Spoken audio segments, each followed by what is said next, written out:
Good day, hello, greetings, all the fans of this tank biathlon, 17th of August 2022, Lào-Armenia Army Proving Ground, the 10th anniversary tank biathlon of the 8th Army International Games is in full swing.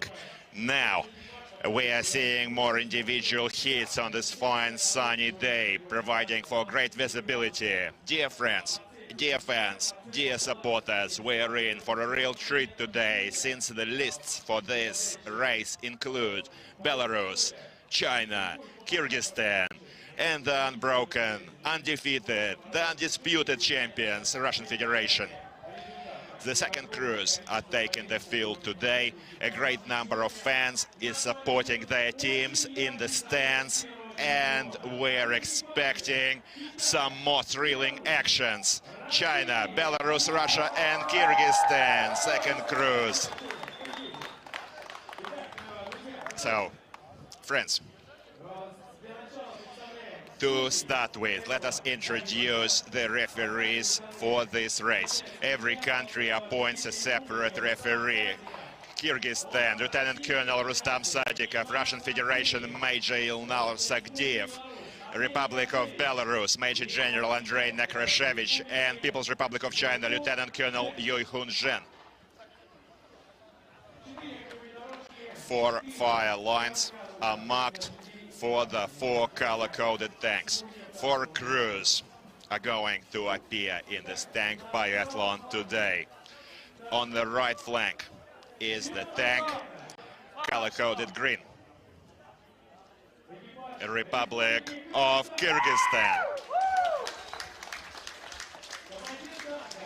Tank commander, Lieutenant Azamat Zhaldashbekov. Ghana, Junior Sergeant Janubulat Eraliyev, and the driver, Sergeant Aziz Gapurjanov. Please put your hands together, ladies and gentlemen, for Republic of Kyrgyzstan. Color-coded red, Russian Federation. The tank commander introducing Lieutenant Marcel Akhtareyev, the gunner Cadet Daniil Nikolaev, and the driver is Senior Sergeant Sergei Sinenko, Russian Federation. Please put your hands together.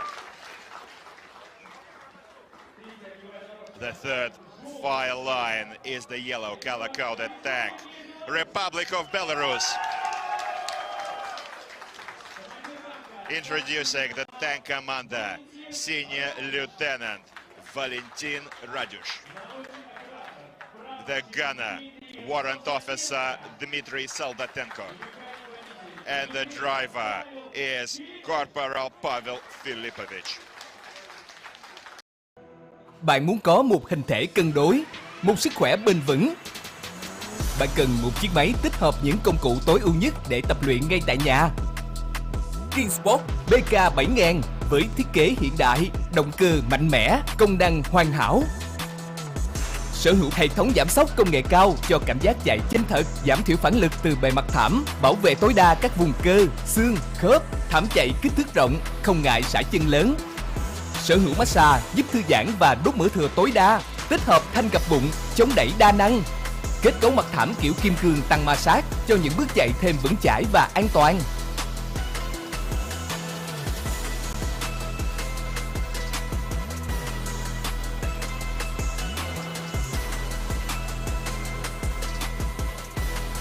BK 7000, trải nghiệm hoàn hảo ngay tại nhà.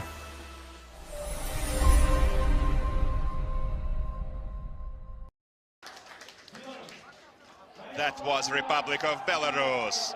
And now, on the opposite flank is the People's Republic of China, the tank color-coded blue.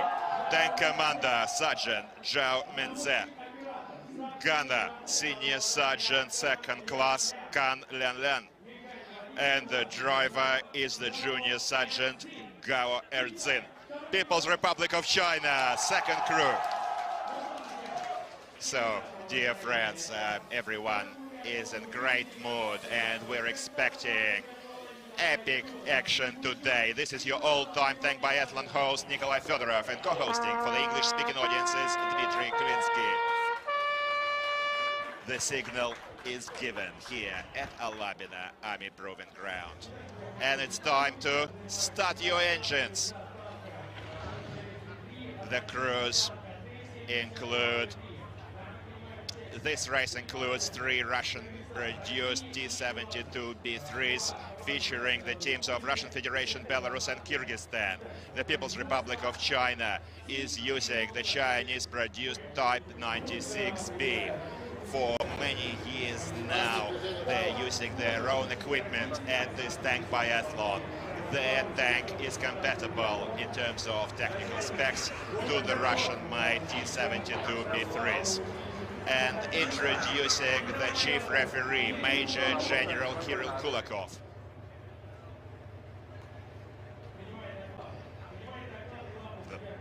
The chief referee is now listening to reports from all the coaches of all the crews taking part.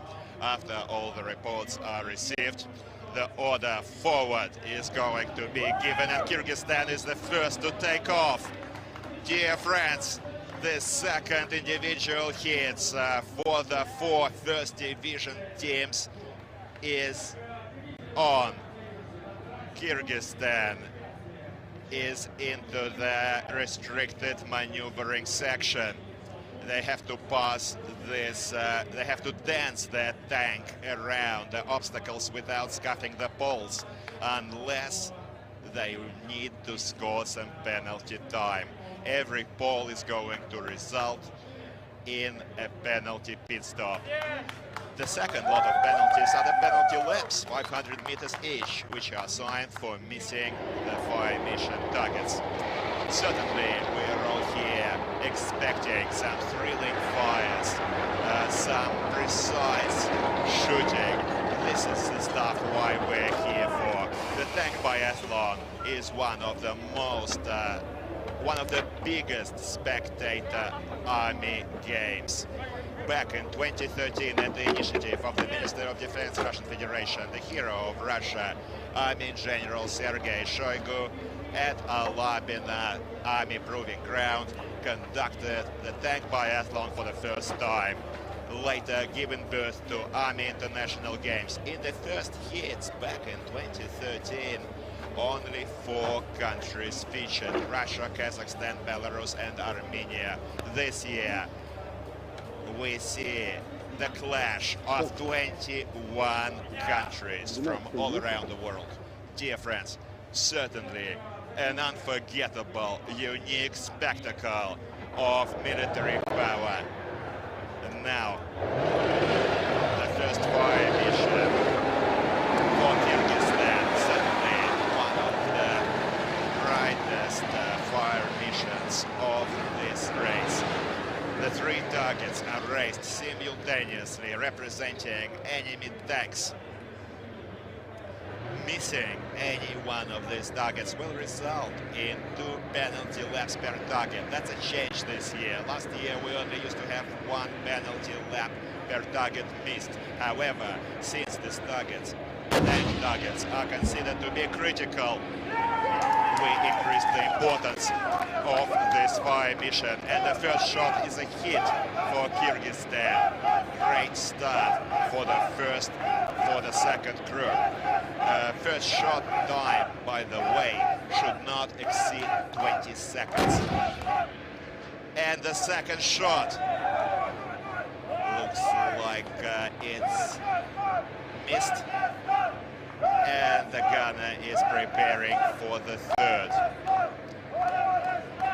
In case the targets are missed, the first division teams are assigned additional ammunition.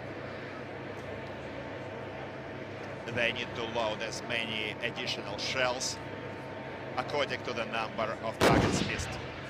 And in case they are not able to hit the targets with this additional ammo, then penalty laps are assigned, and it's a hit on the third target, 2 out of 3. Well done. And now time for loading this extra shell to re-engage this second target. The coaches are watching the judges. We can see the pressure, the excitement on their faces. Not just the coaches, certainly all the fans of all the teams are on their feet, supporting their servicemen. We're back to the replays. Certainly we'd like to know that Kyrgyzstan last year became the champion of the tank biathlon in the 2nd division, securing their ticket into the 1st division, where we see them matched against the best world's tankers. In case the team takes the last position in the 1st division, it's going to be relegated to the 2nd division for the next biathlon. Ammunition is loaded now and they're prepared to re-engage the target. One target is waiting quite lonely for the Kyrgyzstan gunner. Now let's wish him the best of luck. The gunner for Republic of Kyrgyzstan, Janbulat Eraliyev, the junior sergeant, 2nd year champion of this tank biathlon. Last year taking gold in the 2nd division. We're holding our breath. All of the fans for Kyrgyzstan are now on the edge of their seats. And it's a shot. Alas, 2 penalty laps is assigned to Kyrgyzstan teams for missing one of the targets. And now Russian Federation, the 2nd crew, is in the ground, all forward, and they're into the restricted maneuvering obstacle, just dancing, skirting these balls. This crew, Russian crew, is now in the top position with the best time of 20 minutes 12 seconds. The 1st crew represented the Eastern Military District. These are our tankers in the stands. Look at them supporting their teammates as Russia is now racing along this ground, going for the first fire mission, now stopping at the ammo loading bay. Certainly friendship, cooperation and mutual understanding reigns in this tank biathlon, enhancing and promoting brotherhood and spirit of friendship between all of the nations. This is a real tankers friendship. And now I would like you to please note that according to the instructions of the Minister of Defense, Russian Federation, that the Russian team is constantly reshuffled yearly. There are no veterans here. These are all fresh crews.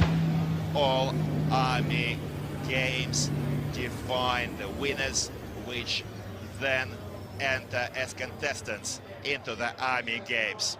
Only the winners of the All Army Tankers Championship feature in this tank biathlon. A truly legendary, unique event, unforgettable and unmatched. Now we are watching Danil Nikolaev, the cadet for Russian Federation, cadet from Kazan Tankers Academy, tracking for target. A delay is now reported. The technical commission is going to later look into the causes for this delay for Team Russia. In case this team is ruled through no crew's fault, then the time wasted for the technical delay is going to be subtracted. However, if this delay is through the crew's fault, the time remains same. These are the rules.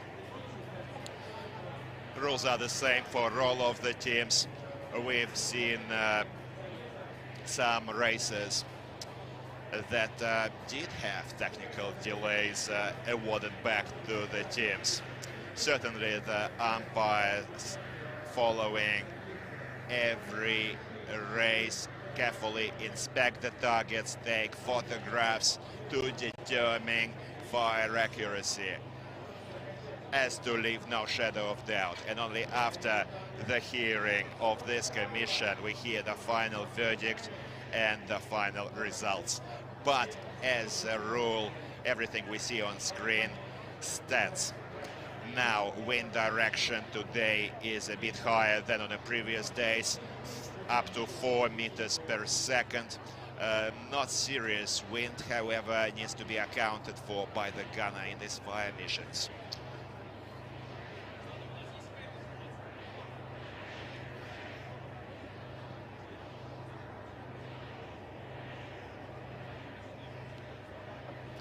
Kyrgyzstan, in the meanwhile, is progressing along the field, taking the obstacles one by one, almost into the second lap. 3 minutes, 55 seconds passed for Russian Federation. Certainly everyone is on edge.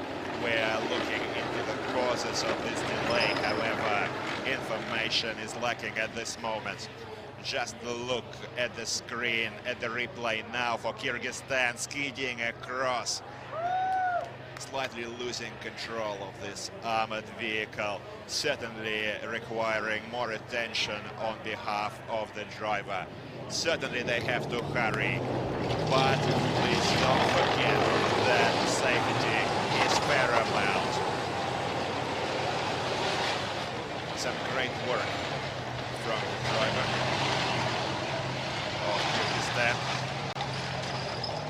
Now in the second lap, 33 minutes 51 seconds was this time by first crew for Republic of Kyrgyzstan. Certainly a strong side, very well prepared, very focused, which is very important. Let me remind you, last year's goal in the second division was recorded by Kyrgyzstan.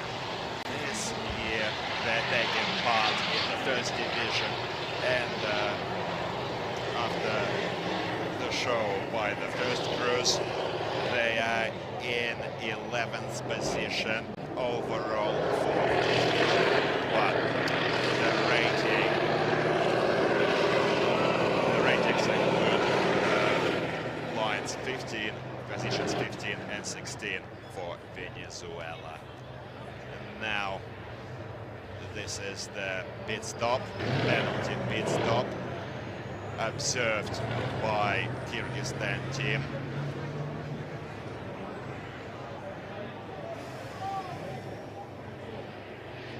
The tank was slightly too far. They had to stop precisely at the penalty pit stop side. Look, we have a replacement. The tank is being replaced for Russian Federation, color-coded red. Apparently the technical delay was really due to a technical problem. Right now we are going to see the second crew for Russian Federation change their armored vehicles, and we'll later learn the decision of the technical commission, which is going to learn into the causes of this delay. This is going to be resolved after the race. An unexpected turn for our team. Evidently, certainly the team is going to need to catch up on time lost and find even more pressure on their shoulders to perform their best. Kyrgyzstan is continuing its pit stop, and we are watching the crews exchange their tanks. Crew 2 Russian Federation is taking the second vehicle. Doesn't happen very often, but it does happen, and it's always unexpected, certainly. Now, all the best of luck. We're really hoping that no more technical difficulties will be faced by the crews and everything will work out. Reporting right now, the tank is reporting right now to the coaches. The tank commander, Lieutenant Marcel Akhtariev, is reporting ready to take the first fire mission.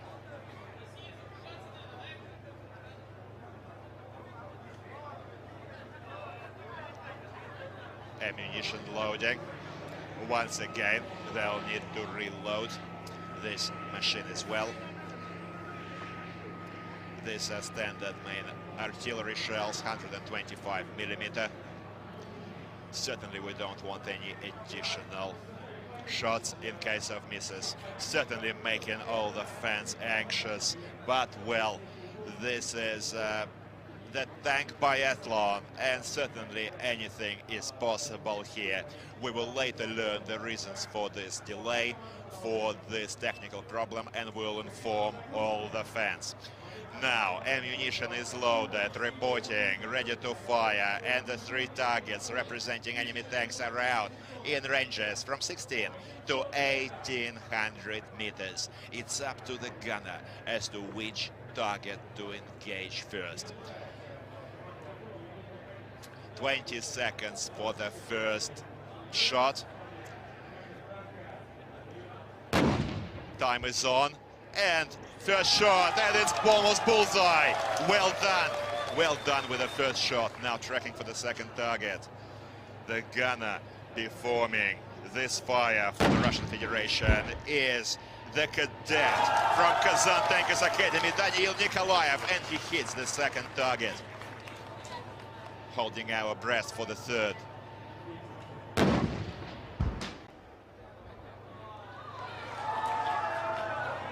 Poor visibility obstructing the target. It isn't clear whether the target is hit or missed. Unfortunately, it's under. The round fell short, is the report. 3 penalty laps for the Russian crew, 2 for missed target number 12, and 1 penalty lap for replacing the tank. According to the rules of tank biathlon, regardless of the reasons for the tank change, this always results in 1 penalty lap, putting more pressure on the shoulders of Russian Federation. And now the Belarus team is in the obstacle, going through restricted maneuvering. Tank commander, Senior Lieutenant Valentin Radish, is leading his crew along. Certainly also a very powerful team, practically every year taking part in the finals, except for last year. We had a very difficult semi-final where Belarus took 6th position.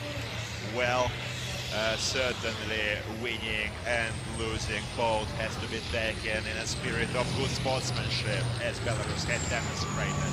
They've done serious homework last year and they are performing well. Belarus first crew saw best time of 23 minutes 18 seconds in their first individual hits, and this is a replace for the Russian team first fire mission. 2 targets out of 3. A clear miss on the third, unfortunately. Well, certainly an anxious moment for everyone. Not just the fans, not just the supporters are on edge. There's a lot of pressure also resting on the shoulders of our tankers. Back to Belarus, finishing their ammunition load onto the first fire mission,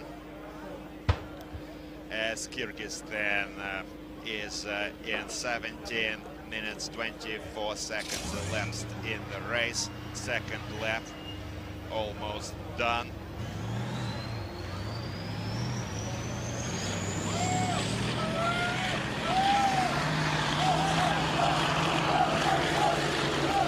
Sorry, second lap almost started for Kyrgyzstan. 17:37 for Kyrgyzstan recorded first lap time. Now over to Belarus, taking their fire point and first shot. They didn't wait very long for the first shot. Certainly the 20-second rule means you have to be pretty sharp on the main caliber. However, accuracy is also critical here. Second target, bullseye for Belarus. Now about to engage the third target. Sergei Mikhno, the gunner for Republic of Belarus, is a veteran since 2018. Now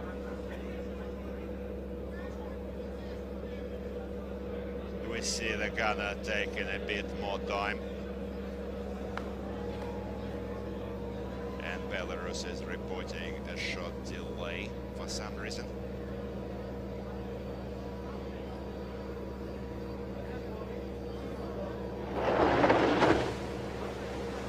The time was recorded and logged for Belarus for this technical delay, as Russia continues along track.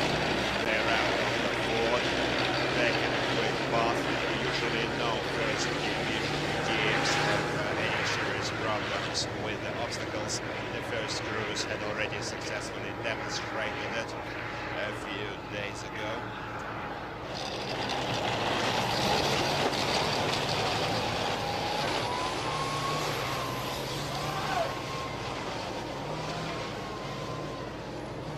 Another sharp turn before the restricted maneuvering. Perfectly handling the tank. Just look at the senior sergeant Sergei Sinenko, the driver for Russian Federation. Amazing speed at this turn. Every tank is fitted with GPS trackers, which enable us, dear friends, to not only learn the location of each tank throughout the ground, but also to record real-time speeds. Belarus still out in the fire line, trying to independently remove the cause for this delay. Belarus reported independent removal of the technical delay and fire. Yes, the third target is struck. Bingo for Belarus. 2 out of 3. Now Russia recording the first lap time of 15 minutes, slightly over 15 minutes. Nothing is lost yet, and certainly the race is not over. However, this is going to be a close call. Tôi bị đau trĩ, cứ ngồi là đau buốt chịu không có nổi. Tài xế tụi em bị sốt đấy mà, sếp uống An Chỉ Vương vậy ạ? Giờ nặng rồi, uống còn được không? Sếp yên tâm, kiên trì từ 1 đến 2 tháng là ổn ngay. Dùng An Chỉ Vương, vài hộp là hết trĩ ngay, không lo phải mổ. An Chỉ Vương được bào chế từ các dược liệu thiên nhiên như cao tiết cá, cao đơn quy, rutin, magie, curcumin dạng Mediva, giúp tránh xa các biến chứng của bệnh trĩ. Nay đã có thêm An Chỉ Vương treo, An Chỉ Vương xua tan nỗi lo bệnh trĩ táo bón, hiệu quả đã được chứng minh. Certainly the odds-on favorites in the race are Russia and Belarus. Let us wait and see the results of today's race, certainly providing some intrigue due to the technical delay. Now 2 targets in the replays are hit by Belarus, and additional ammunition was loaded by Belarus to re-engage the third missed target. Great visibility out here, however, the yellow color-coded targets are usually harder to hit on fine sunny days compared to the other colors, providing glare. And well done, bingo for Belarus. They're continuing on without any penalty laps. Today, here in the Russian Federation, look at this. Reversing slightly too far for Kyrgyzstan. The driver making a small mistake. Now out of trouble and back on the course. And Team China is now through the restricted maneuvering. This is the start of Crew 2. We're about to watch their first fire mission after loading the ammo. Well, speaking of the Chinese team, certainly traditionally a very strong performance.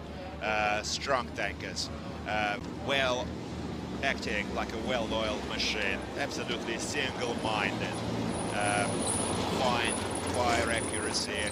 Mistakes are possible like with everyone else. However, Team China for many years standing now has been one of the leaders of this tank biathlon and a draw card in the finals as well.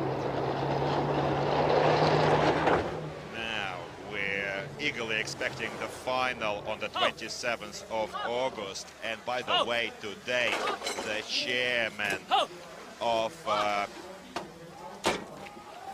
military production sector for Republic of Belarus arrived at Alabina to watch his team, to support his team, and now back to People's Republic of China. 3 standard artillery shells, same caliber as the Russian main caliber, 125 millimeter.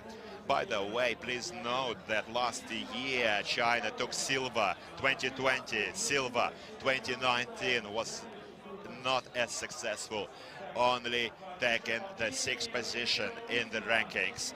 And 7 seconds for the first shot. It's a hit. Bravo for China. Now going for their second target. The Type 96B is the armored vehicle used by the team.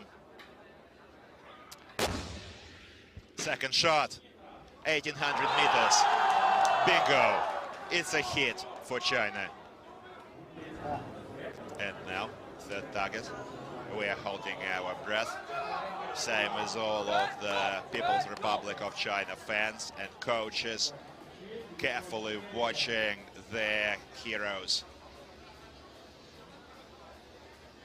They're taking their time.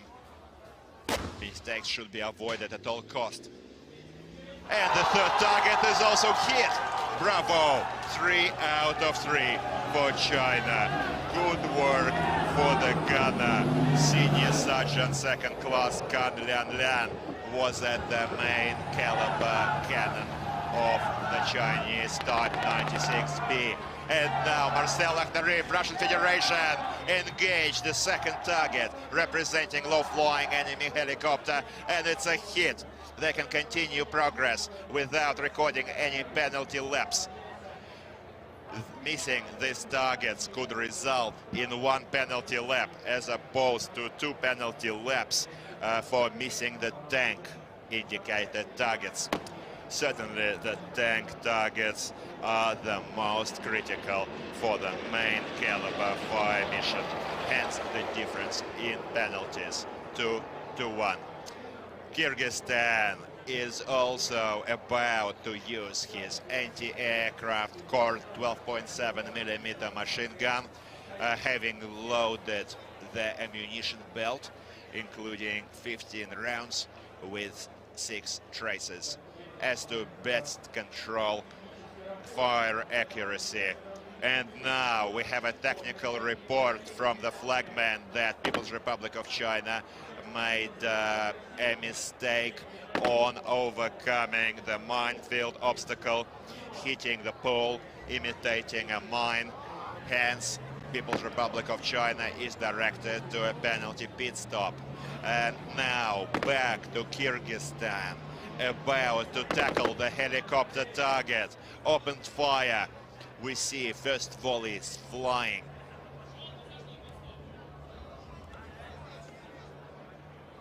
Targets remains intact for Kyrgyzstan.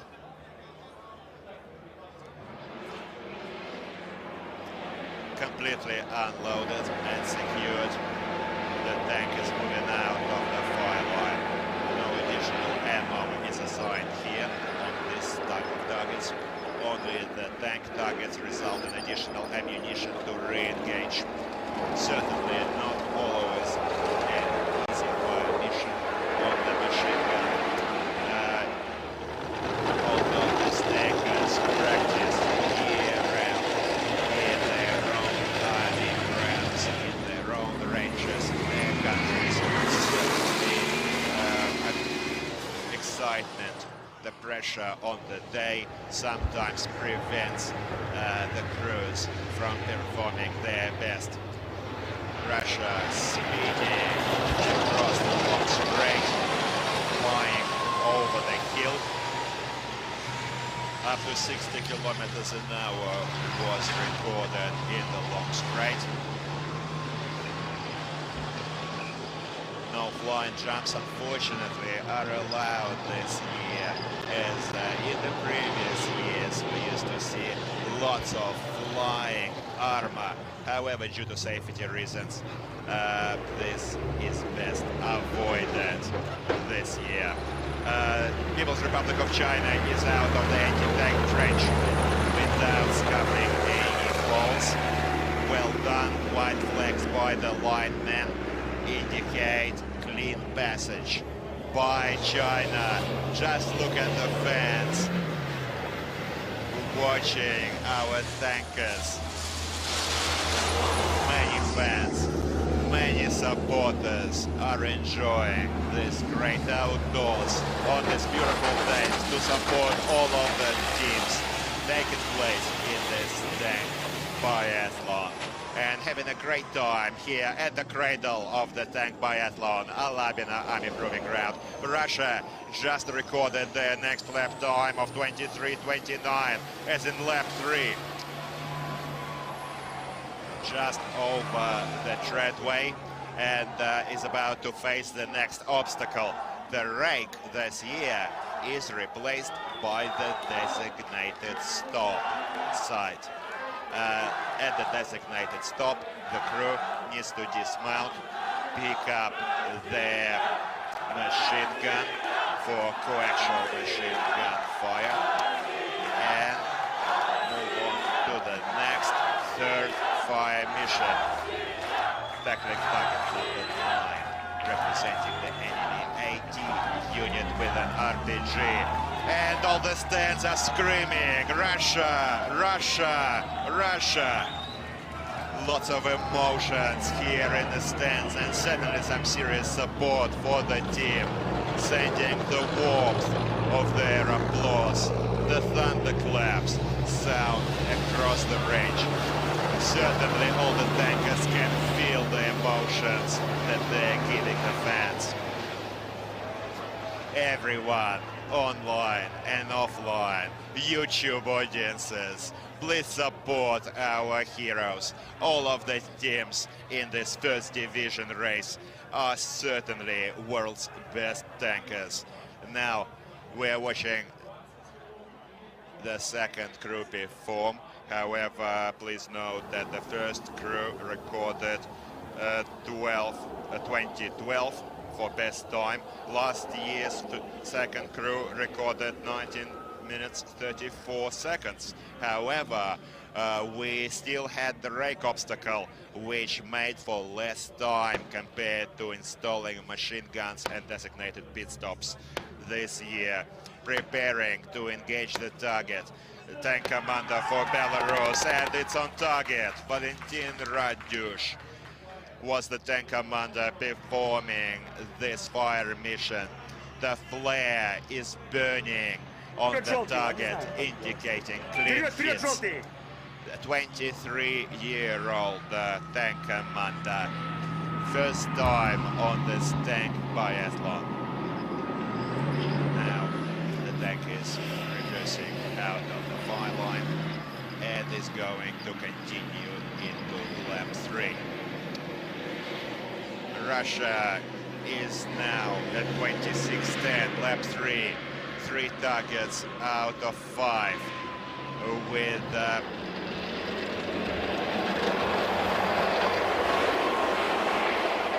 trying to be careful on the obstacles. Kyrgyzstan in the replays. Let's see this skid by the Kyrgyzstan team, almost doing a U-turn, a full 180. Sorry, a full 360 actually.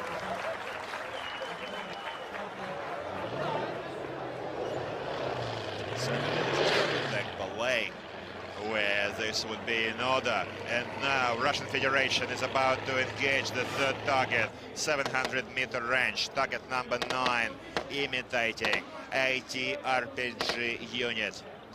We can see the traces flying very close to the target, and finally it's hit. Well done, bingo, for Marcel Akhtareyev, the tank commander, leading Screw 2. And Daniil Nikolaev is the gunner, for 4th-year cadet at Kazan Tankers Academy. Bravo, well done. Fine fire accuracy here on the remaining 2 targets. Nothing is stopping the Russian team now from reaching the finish, following just a few obstacles. It's down to the driver not to make any mistakes, which could result in priceless time being lost. And China, out in the screens now, is tackling target number 25, the low-flying enemy helicopter imitation. We can see rounds flying. Target remains standing for People's Republic of China. It's a miss. Reversing. Now one penalty left is assigned to Team China for missing this target. Certainly not an ordinary race, made even more extraordinary by the sudden unexpected tank replacement for Russian Federation team.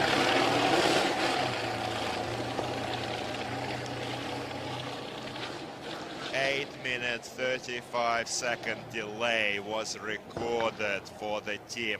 Apparently there was a technical fault with the main caliber loading mechanism.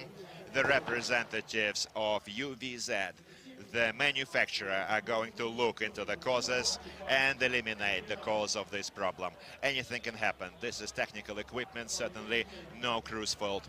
Now, Kyrgyzstan setting up their machine guns. Kyrgyzstan is in the third lap with 2 targets out of 5. 35 minutes into the race. They still have one fire mission to face. Belarus, designated pit stop.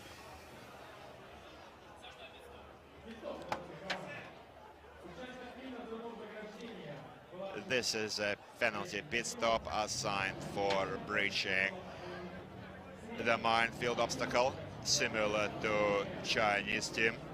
Usually this wastes about 1 minute time. The tank has to be stopped at the designated point.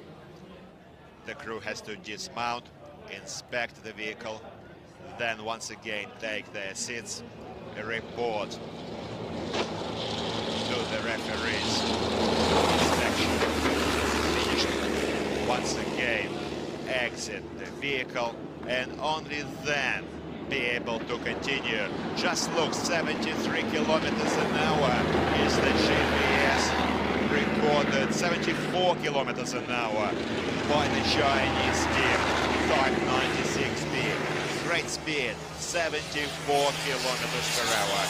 The main caliber weapon is a 125mm smoothbore cannon, similar in characteristics to the Russian-produced T-72B3 main caliber.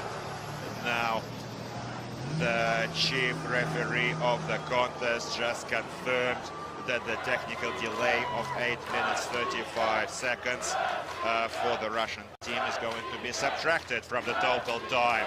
And the Russian Federation finished with this time of 30:47 minus 8:35, making for best time of about 22 minutes. Well done for the second crew, certainly making us anxious. However, great work. We're certainly proud of you, as well as all of Russia. Guys, well done. Introducing the tank commander, Marcel Akhtareyev, the gunner, cadet, 4th year, Daniil Nikolaev, and the driver, Senior Sergeant Sergei Sinenko. Well, dear friends, that was certainly a memorable show for the second cruise. Military salutes are being exchanged in the ground. A victory lap by the Russian second crew.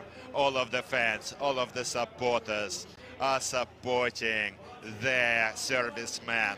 Everyone, almost everyone in the stands are on their feet. People's Republic of China going through the obstacles, trying to maintain high speeds.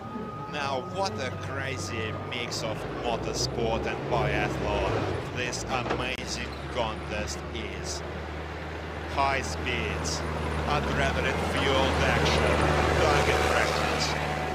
Makes for a unique spectacle, unrepeated, unmatched. 84 kilometers an hour, by the way, dear friends. Let me remind you, was the speed record set at this track by the Russian Federation team in the previous years. However, we saw this year, just a few days ago, we saw speeds of up to 80 kilometers an hour, and today 74, 75 for China. Amazing motorsport event, certainly making all the racing fans happy. Designated pit stop for China. Formal leaders in this race, not accounting for subtracted technical delay for Russian Federation.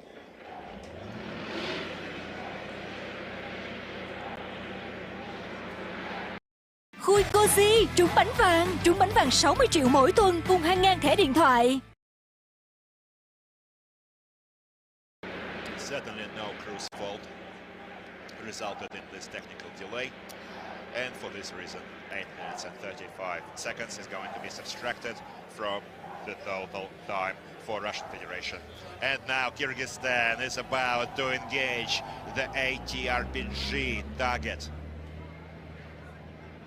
Performing this fire mission for Kyrgyzstan is the junior sergeant Janbulat Eraliyev.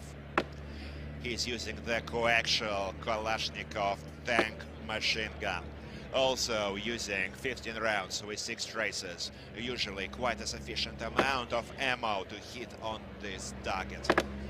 So far, 2 out of 5 is Kyrgyzstan's fire accuracy. They need to quickly pick up. Yes, and it's a hit, bravo, well done Kyrgyzstan. 3 out of 5. Kyrgyzstan moves back out into the track without recording any penalty laps for targets missed. Please don't forget that Belarus technical delay was also not recorded, and now the causes are being determined. We're also watching in the meanwhile the technical qualifications for combat criteria. This is another novelty introduction this year. On the days when crews are not taking part in the hits, they will be passing the technical qualification rounds with combat criteria such as replacing lost or detracked track or using logs to escape out of quagmires. Every team has to pass technical qualifications, and now Belarus, well done.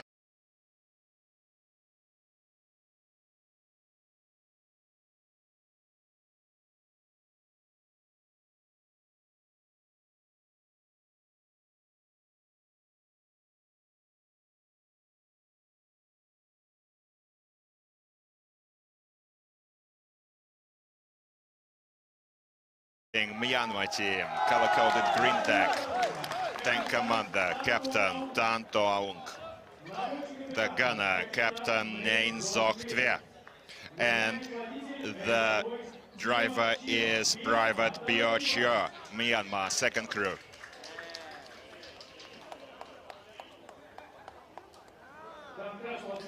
The red color-coded tank on the second fire line, Syria, Arab Republic. Tank commander, senior lieutenant Mohammed Mahluf. В Тубе набирайте танковый биатлон 2022 и смотрите яркие заезды танкового биатлона, в том числе прошедшие уже все там, конечно же, заезды будут. Итак, я готов представлять экипажи. На правом фланге танк зеленого. The third fire line, yellow color-coded tank, introducing Republic of Armenia, second crew. Tank commander, Lieutenant Sasun Haratyan. The gunner, Private Mikhail Benoyan. And the driver, Arsen Abramyan. Armenia, yellow color-coded tank. On the left flank is the blue color-coded tank, Laos People's Democratic Republic. Introducing the tank commander, Senior Lieutenant Loan Butsadi Sengsuli, the gunner, Senior Sergeant Vong Phetsamai, and the gunner and the driver, Captain Saladen Chakaphong, Laos second crew. Well, dear friends, all is set to start the next individual hits race, and this is your tank biathlon hosts. The signal is given.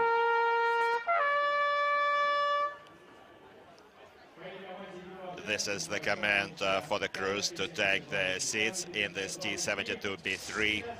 T-72B3s are supplied to all the teams to take part by the hosting country, Russian Federation. Two other teams use own tanks. People's Republic of China uses their own produced Type 96B, and Belarus also uses their own T-72B3s that are already in service of the Belarus Armed Forces. So, T-72B3s, this is the upgraded modification of the famous, legendary 72 model.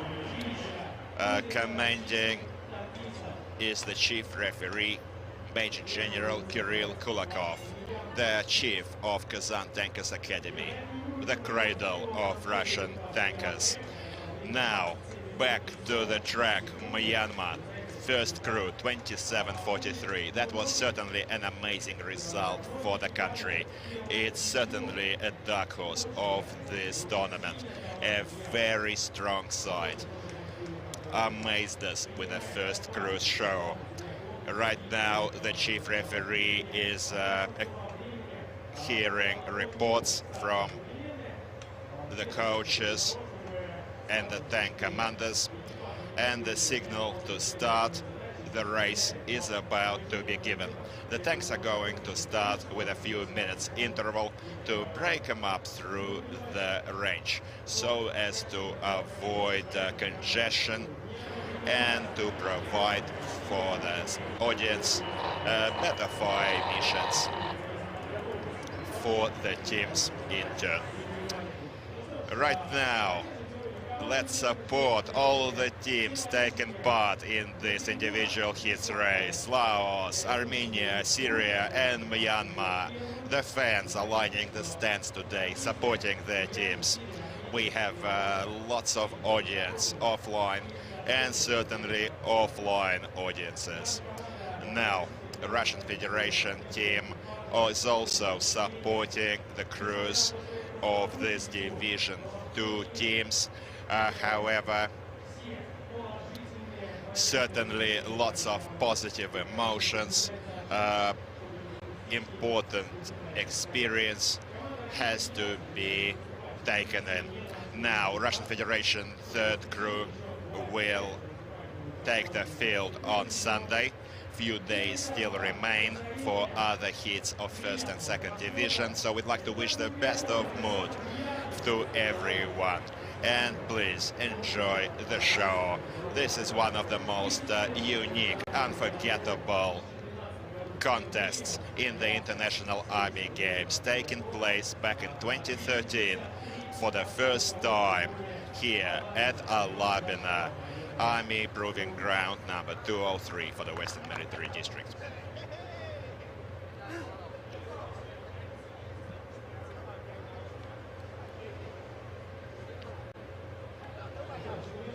Well, only seconds remain before the start of the race, and this is the chief coach of Myanmar team, standing next to the chief referee of the contest, Major General Kirill Kulakov.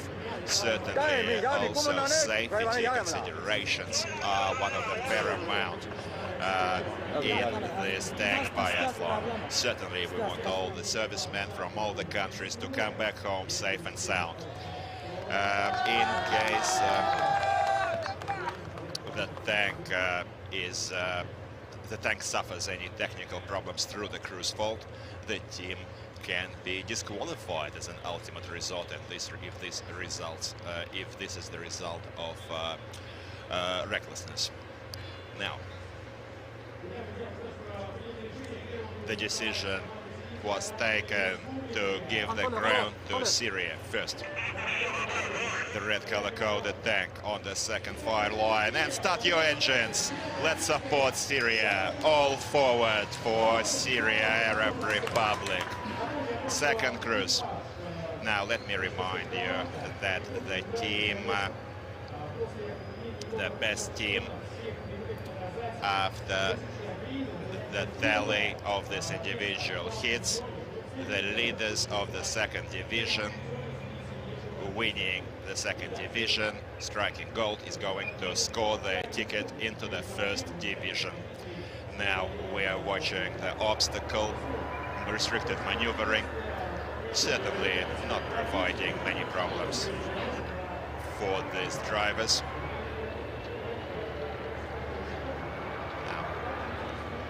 By the way, road traffic rules also apply at the tank biathlon. If two tanks are racing in parallel and one of them is passing on the right, certainly you have to give way on the right, just same as in road traffic. Otherwise, this could result in disqualification in case of possible collisions. Now, this is the ammo loading pit stop to perform their first fire mission. And the crew is quickly loading these 125mm shells. Please mind you that these shells weigh 29 kilo each. So a bit of exercise for this morning. 3 additional rounds are on standby in case of targets hit, according to the number of targets. In case additional ammo doesn't result in hits, this results in penalty laps. 2 penalty laps for each missed target. Now the penalty laps this year are located on both ends of the track. The length of the penalty laps is 500 meters. For missing target number 12, 2 penalty laps are assigned, because certainly this tank imitating targets are the most critical fire mission in these individual hits. And Syria is in the firing line, about to engage. Targets out in the field from 16 to 1800 meters. All of the 3 targets were raised simultaneously. That's another change from this year. The gunner will need to engage at own discretion these targets, selecting the first target to engage independently. Fire! Bravo! Clipping the left tank target. We can see it quite well, and it's a hit. Quite a good side, quite a strong side, representing Syria. And certainly that's why we are here today. That's what we expect every year from this tank biathlon. This competition certainly is unmatched among all world sporting events. Certainly Formula One is remarkable, unforgettable, the speed, the power, but there is no fires. And here you have the greatest motorsport event in the world. You have speed, you have adrenaline, and you have live fires. Now, second shot. Looks like it was too short. Risking some penalty laps here. Team Syria, unfortunately for the fans and the driver for Syria Crew 2, certainly a lot will rest on his shoulders taken the team through the penalty laps. The third target still remains for Team Syria. And fire! The target is hit.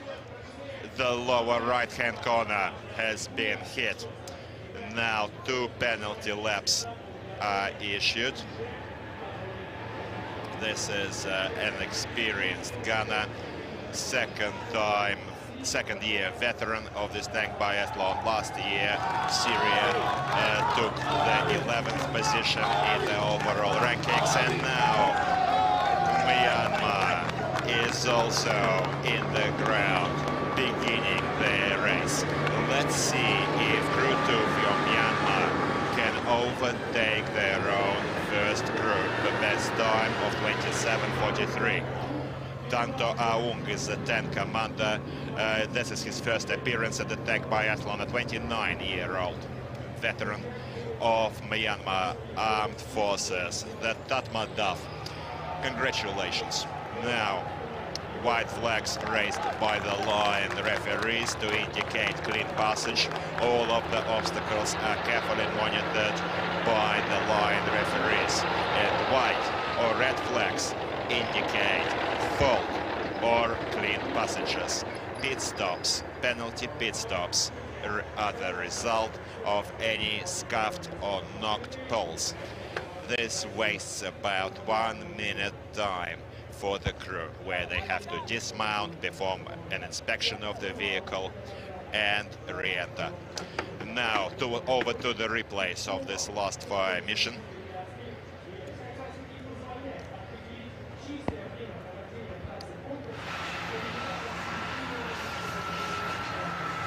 Syria progresses through the course, while we see Myanmar loading their ammunition for the next fire mission.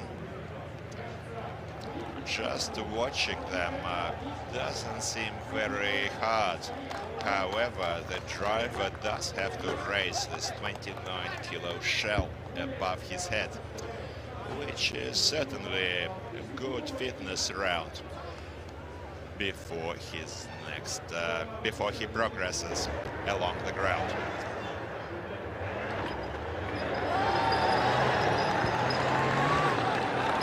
Many of you are asking, where can the tickets for this tank biathlon be purchased? Well, they're available at tanky-biathlon.com, and the prices are around $20 in currency exchange rates. Many of Moscow residents, many take opportunity to visit Lào-Armenia to enjoy this unforgettable, unique show. And the 3 targets representing tanks are now out in the range. First fire for Myanmar hit. The target is hit. The upper right-hand corner of the right target has been hit. Just skimming the target, slightly more to the left, and this could have resulted in penalty laps, but Myanmar is quite confident with their fire accuracy. The first crew also impressed us with their performance, so let us see whether this crew can improve on their best time in the first hits for the first crew. Now, next shot. Well, doesn't look like it's a hit. Over. The shell went over the target, earning 2 penalty laps for the target.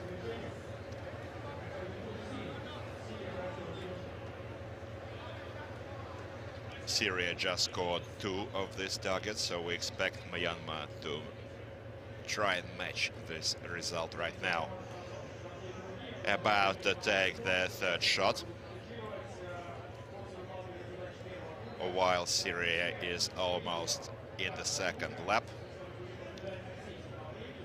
we're going to record all the lap times for every crew, which these lap times are going to go into the general ratings. And the third shot, third target, it's a hit. It's a hit on the lower right-hand corner of the target. 2 out of 3 was the fire accuracy in this fire mission. And now Armenia out in the ground. Second crew for Republic of Armenia. Armenia, by the way, is the only team represented by the conscripted servicemen doing their military service in the armed forces of the Armenian Republic. These are just young boys, certainly officers and commanders, however, still very young. And Armenia has been building their national servicemen for a few years now for this tank biathlon, so nothing unusual in that. Now Syria, second lap, just recorded their first lap time, and Laos is starting the race. Myanmar is going on their 2 penalty laps, and we're watching the live fire mission on targets number 12 in the replays for Myanmar. That was the second shot, clearly over.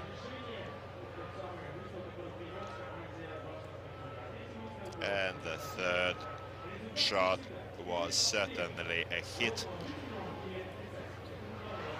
A positive result for the team.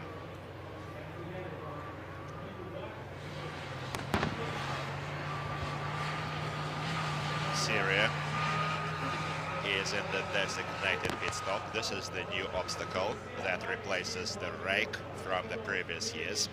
The crew has to dismount at this designated pit stop obstacle and load their machine gun.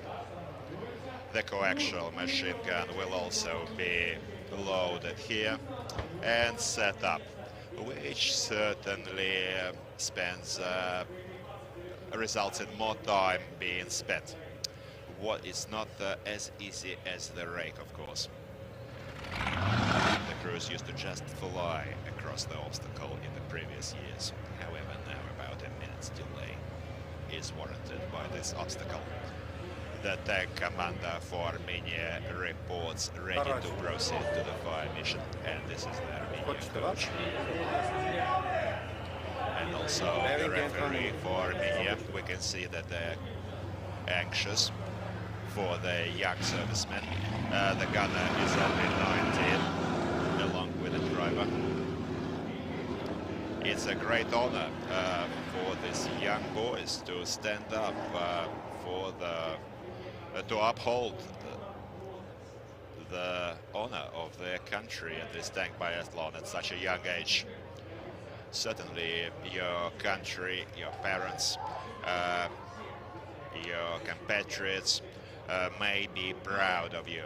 Everyone watching us in this live broadcast at the TRtrebuC TV channel live, or Mil.ru, the site of Ministry of Defense, Russian Federation, or online on YouTube. Certainly all of us are supporting the teams, including Armenia. We have many Armenians living in the Russian Federation, and certainly they're one of our closest neighbors, sharing long and strong ties with the Russian Federation. Now about to engage yellow color-coded targets. By the way, color-coded yellow targets are certainly more of a challenge as opposed to blue, red or green colors, because during sunny days, sometimes in the glare, these yellow color-coded targets are quite difficult to spot at distances of almost reaching 2 kilometers away. Now Myanmar is about to record their first lap time. Let us see how well they do on the first lap. first lap is only a short lap, practically half the track. The following 2 laps are longer. The length of the total track distance is 4 kilometers, 100 meters, and the Armenian tank commander is reporting a delay. We will need to make sure whether this is technical or not. And in case it is ruled technical not through the cruise fault, this time will be the time that stopped for Armenia now will be subtracted from the total time of the team. These are the rules, and this concerns all the teams. Now, Syria in the replays on the slope obstacle. There was a scuffed pole, which will result in a pit stop. Red flag was raised by the line referee. By the way, Laos last year also appeared in the 2nd division, taking the 5th position in the overall rankings. We spoke to the coach and the referee for Laos team, and certainly they had not wasted any time. They prepared well. The hard lessons of last year were learned by Laos, and we're hoping for an improved performance. Laos crew are veterans of this tank biathlon. The driver, it's the driver's 3rd year and Gunner's 2nd year on this tank biathlon. Only the commander is in his first visit to this ground, and now Syria finally, no, sorry, Armenia actually takes their first shot. The anxiety due to the delay probably told on the gunner, and Syria is now attacking target, imitating a low-flying enemy helicopter with their anti-aircraft 12.7mm Colt machine gun. That target imitating helicopter is equipped with a flare, and we will clearly see smoke in case the target is hit. However, we see the 15 rounds with 6 traces in volleys flying. However, it's a miss for Syria, and Armenia just missed their 2nd target. Unfortunately, no additional ammunition is allowed for Division 2 teams. And what we see for the first 3 targets is the end of the fire mission. Necessary misses result in penalty laps, and in this case, Armenia goes to 6 penalty laps. This equals additional 3 kilometers. Arsen Abrahamyan is the Armenian driver, and a lot is resting on his shoulders now. By the way, T-72B3s enjoy an 840 horsepower engines, enabling them, according to official standards, to reach speeds of 70 kilometers an hour. However, Russian Federation tankers has set a record on this track in 2019 of 84 kilometers an hour. Well, not Formula One, but certainly makes for a wonderful motorsport event. Just imagine you're driving to your country home on a Sunday and you're being overtaken by a tank in traffic. Certainly a high speed, almost 85 kilometers an hour. Enough to get a speeding ticket in some countries. Now, Laos is out on the firing line, about to tackle their first 3 targets.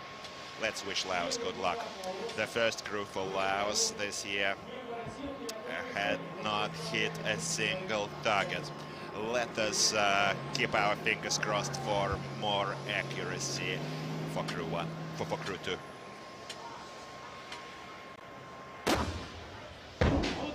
And now, first shot from Laos. It's a miss. Target is obstructed, however, there is a report that it was a hit. We were too fast in ruling it a miss. Yes, it's a hit at the bottom, middle bar, in the middle. At the very bottom, there is a clear hole. It's not very easy to see for us from this angle, but we'll see it in the reviews. The referee and coach for Laos are smiling now. First target for the team. About to engage the third, while Syria is racing past on their second lap, almost finishing their second lap. No hurry here, certainly. However, time is only 4 minutes for the 3 targets. Well, debatable. The referees are reporting it's a miss. It's definitely a miss. It was a bit of a ricochet, however, it did not damage the target. The next team color-coded blue, the next Laos crew, will be able to reuse these targets, which is certainly making the target crew from Lào-Armenia Army Proving Ground happy. A separate big thank you to the hosts at Lào-Armenia, working day and night. And this a shot, just destroying this target with the third shot. It took him a while to aim, but unfortunately this was reported a ricochet. The ground from the ricochet hit the target. Unfortunately, rolled a miss. As Syria continues out of the fort and goes into a pit stop. This pit stop was assigned for breaching the slope obstacle. There was a mistake made at the slope. We're going to see it in the replays, and in the meanwhile, Myanmar is continuing its live fire mission on the second fire mission.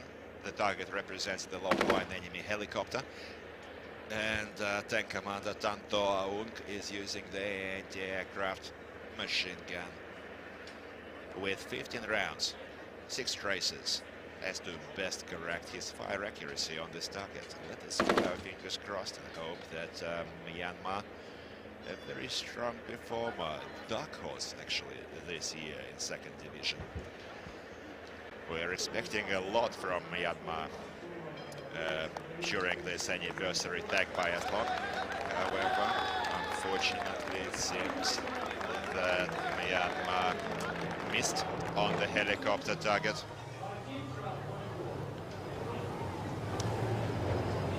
One penalty left for Myanmar. Just look at this tanks just out of the fort, having taken a cold bath on this warm day, and this is Laos, while Myanmar goes to its penalty laps, and this is the replay for Laos' last fire mission. First shot, it's a miss. Actually, that was the hit. It was rolled a hit. The lower right-hand corner, we can see it clearly being hit. Second was under, and third was under. However, a ricochet knocked out the target, breaking it to pieces.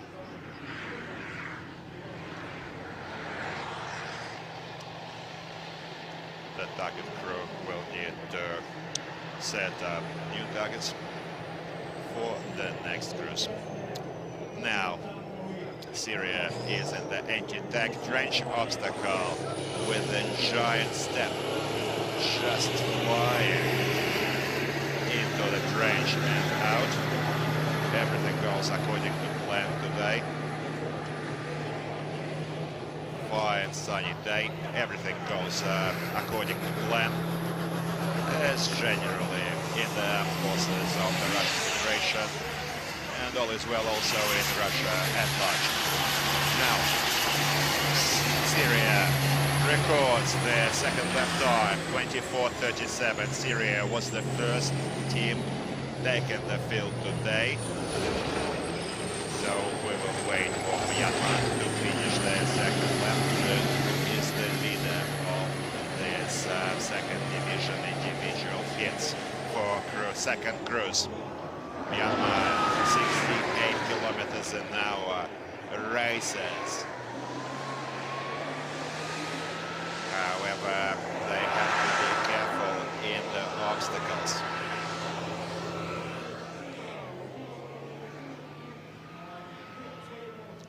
Now, what is happening with Armenia?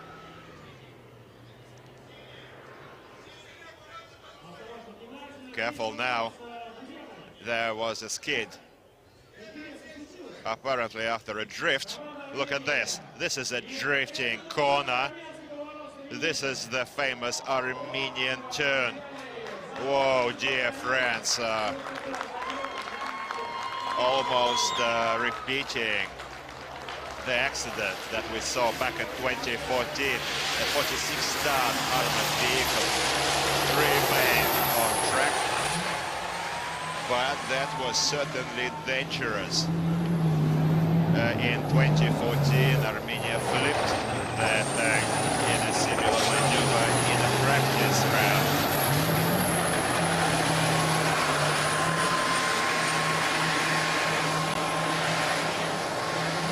Fortunately, no one was injured.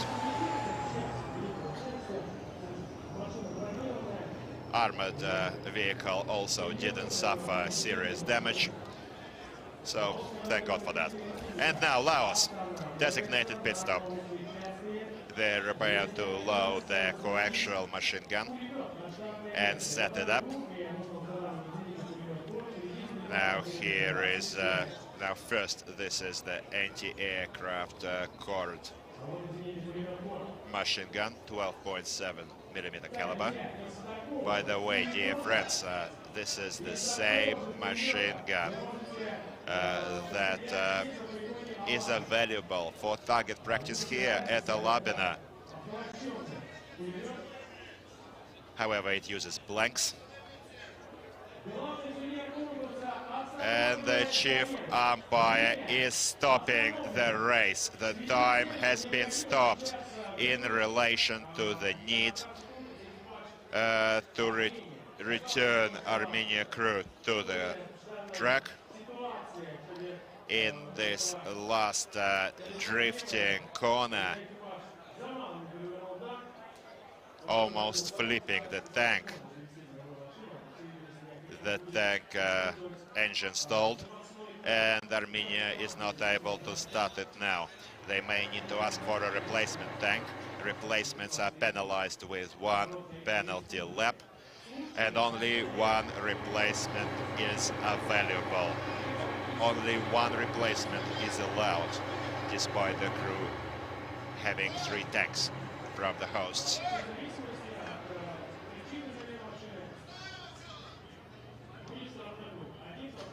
Certainly 1 penalty lap will result in this mishap.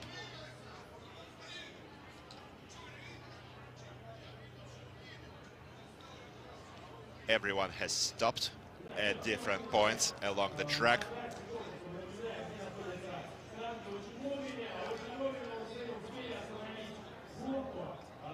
Well done to stop the race just on time. We're seeing that the minefield area in the upper right-hand corner was just passed by Myanmar. They stopped just in time before this sharp turn where Armenia is now stuck. Arsen Abrahamian, the driver for Armenia Crew 2, made a mistake here, and we are going to see a tank replacement now, and then the race will continue. Now, summing up the previous hits of the second division, as we said earlier, 27:43 is the best time for Myanmar. The leaders enjoying every opportunity to take gold in the second division and enter the first division next year. certainly a brilliant, remarkable performance from Myanmar. So in the second position, South Ossetia 36-30, Syria. In the third position, Tajikistan fourth, Iran, Mali, Laos, Abkhazia, Armenia, Sudan, and Zimbabwe. Certainly the ratings table will be changed after these hits, but now the tanks are still paused. A bit of time to rest for everyone. And this year, all of the teams on their off days have to pass the technical qualifications, which we're watching now. The Republic of Belarus is now doing their technical qualification, and the international referees are carefully observing them replacing their tank tread.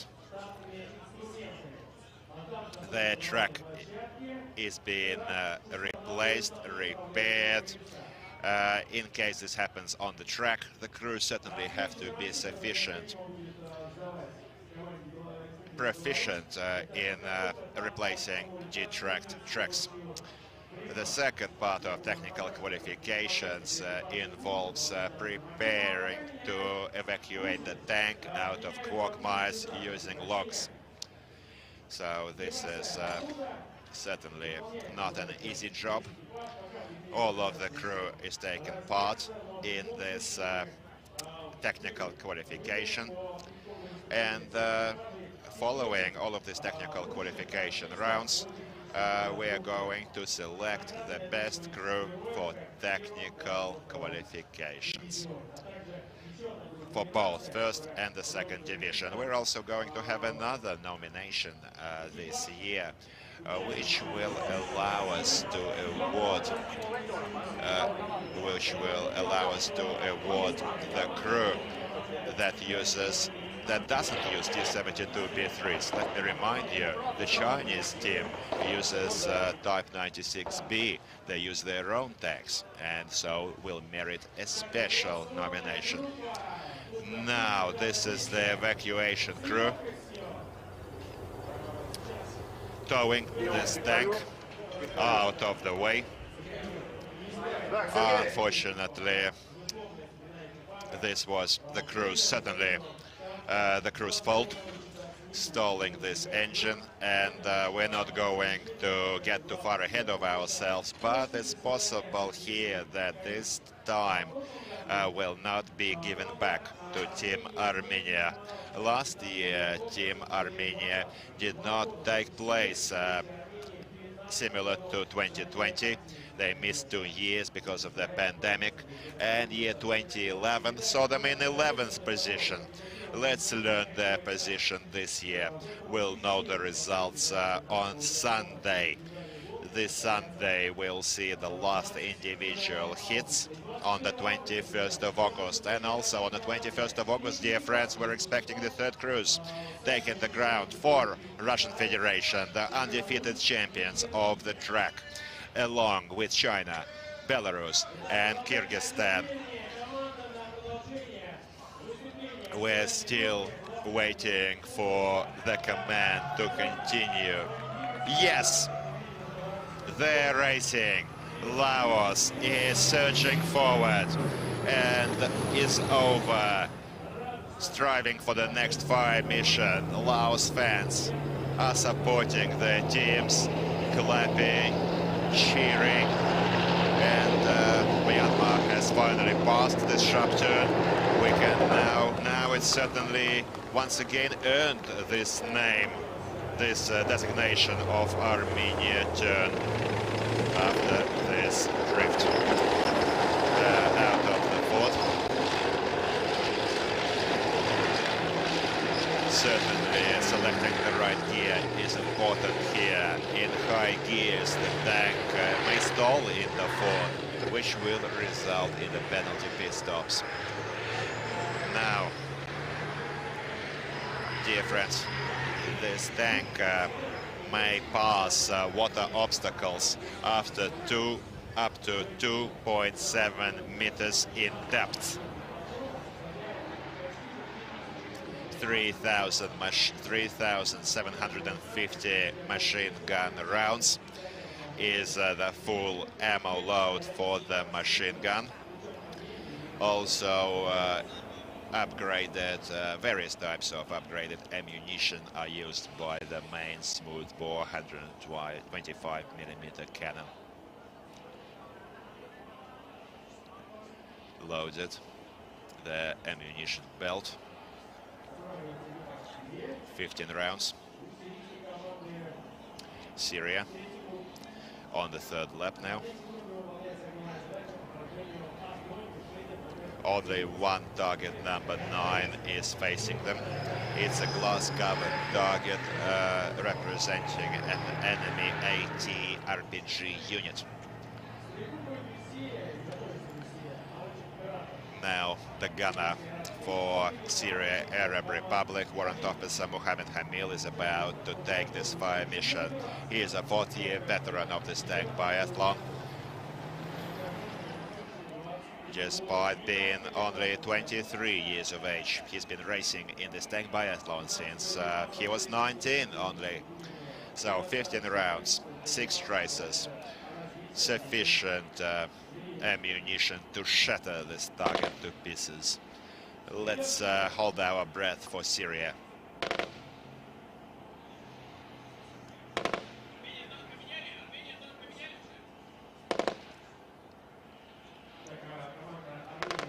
Armenia, in the meanwhile, has already replaced the tank, and they're about to continue progress along the track. Actually, right now, I think we're seeing the tank change.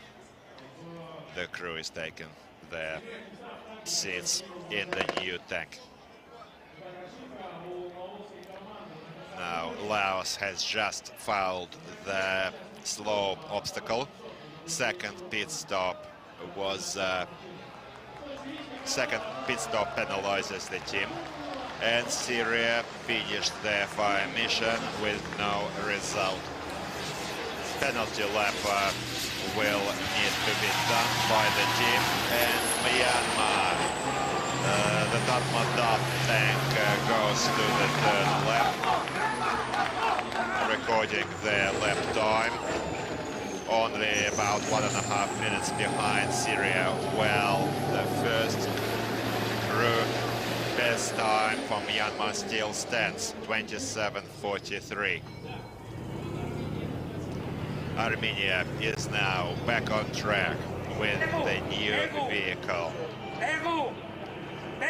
One penalty lap will result in this tank replacement. This is a rule of this tank biathlon, abided by all of the teams. The Armenians stopped because they started movement without orders. Certainly they were a bit shaken up after this drift and forgot to report ready to move. So as no order was given, they were stopped, and they're about to report and get permission to progress. Certainly this young tankers from Armenia will need to do their homework, and some hard lessons will need to be learned. Not all is lost yet for Armenia team in this individual heats race. Third crews are yet to take the field, and all of the results are going to go into the final tally. First best crews for every team are also going to be awarded. So despite the poor results of the first two crews, third crew may yet show us a brilliant performance and receive their just reward. Now we're also going to see the semi-finals of the relay race on the 23rd and the 24th of August, and certainly the long-expected finals of the world's strongest tankers clashing, the gladiators of the 4 countries, first division, taking part in the contest on the 27th of August. This is going to be truly unforgettable, the gold final. Mark it down in your calendars. While we're watching Laos about to engage the helicopter target. Once again, 15 rounds for this 12.7mm anti-aircraft gun. 25-year-old senior lieutenant Lanbutsadi Sangsuli is about to tackle this fire mission. We can see him carefully aiming, about to open fire.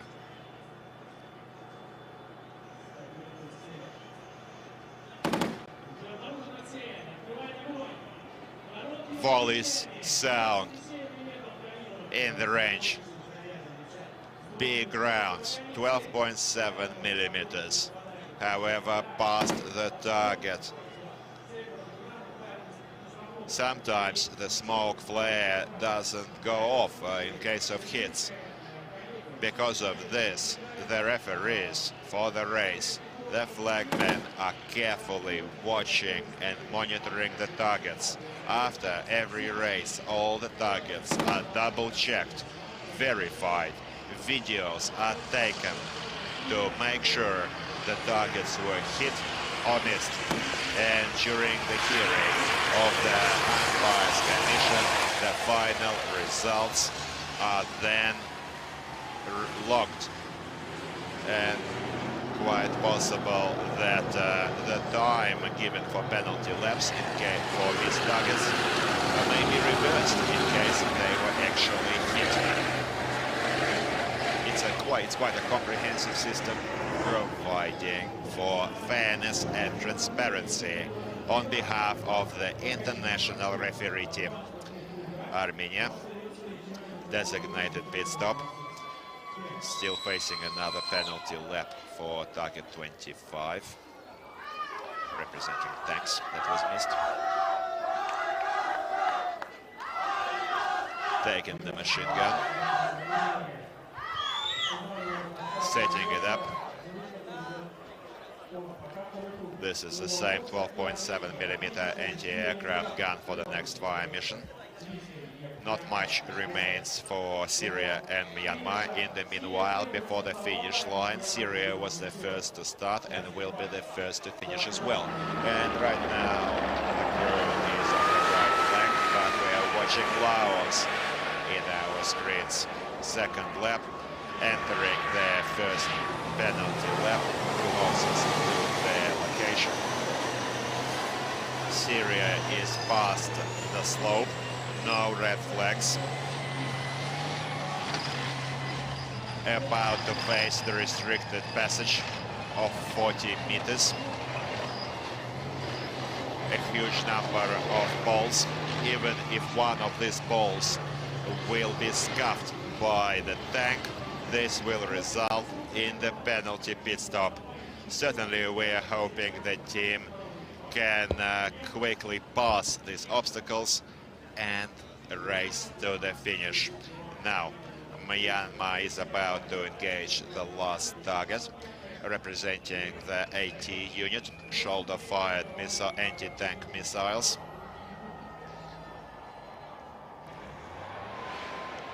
This is the last of the 5 targets in the individual hits. The first 3 were tanks. The 4th was the low-flying helicopter target, and now we're seeing the AT unit. And Syria is at the finish line, while Myanmar is still about to engage. This is Syria racing for the finish. Well done for Arab Republic of Syria. And Myanmar just shattered the AT unit target. Well done for Myanmar, taking their fire accuracy to 3 out of 5. Myanmar of fans are dancing in the stands. They're certainly in with a chance to still become leaders in this race. Not much remains before the finish. The 29-year-old tank commander, Captain Young, takes his tank along the course, and the gunner Ni-giê has just performed a brilliant attack on the last target.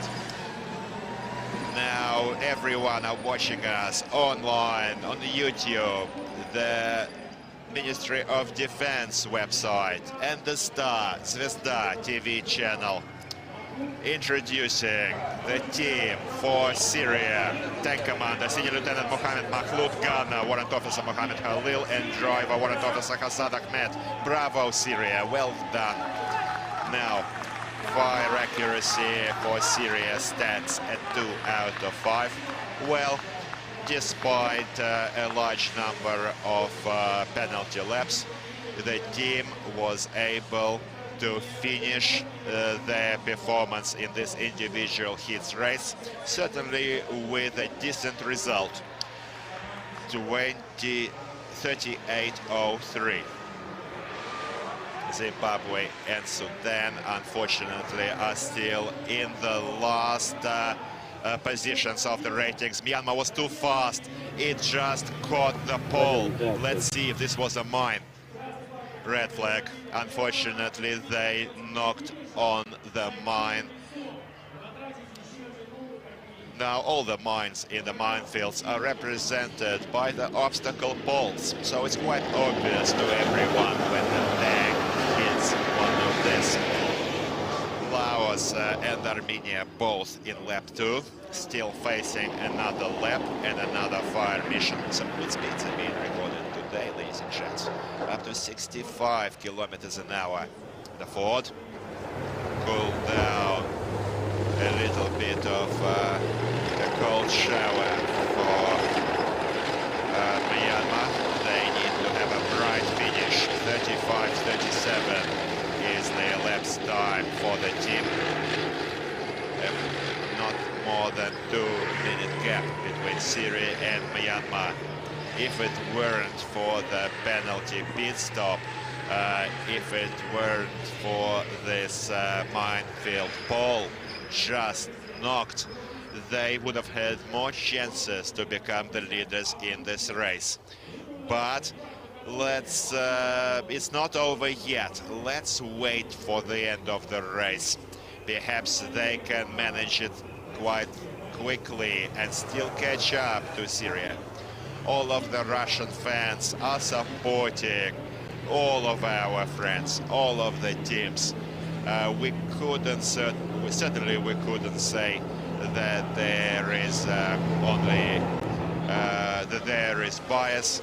No, real love, brotherhood and friendship reigns at this tank biathlon grounds. Many of the tankers are veterans. They know each other.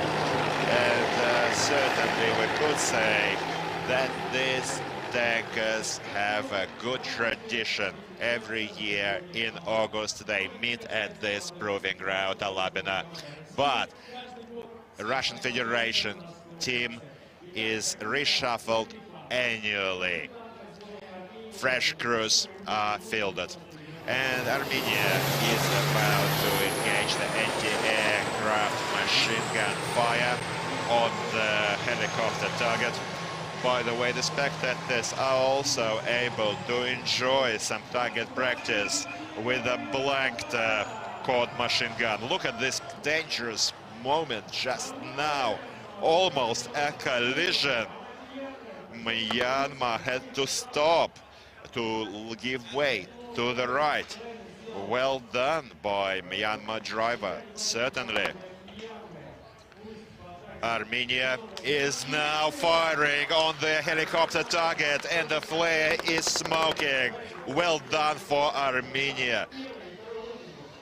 with the first volley, striking target number 25, and is about to continue progress along the competition track without any penalty laps, dear friends. However, one penalty lap still remains for Armenia for the tank replacement.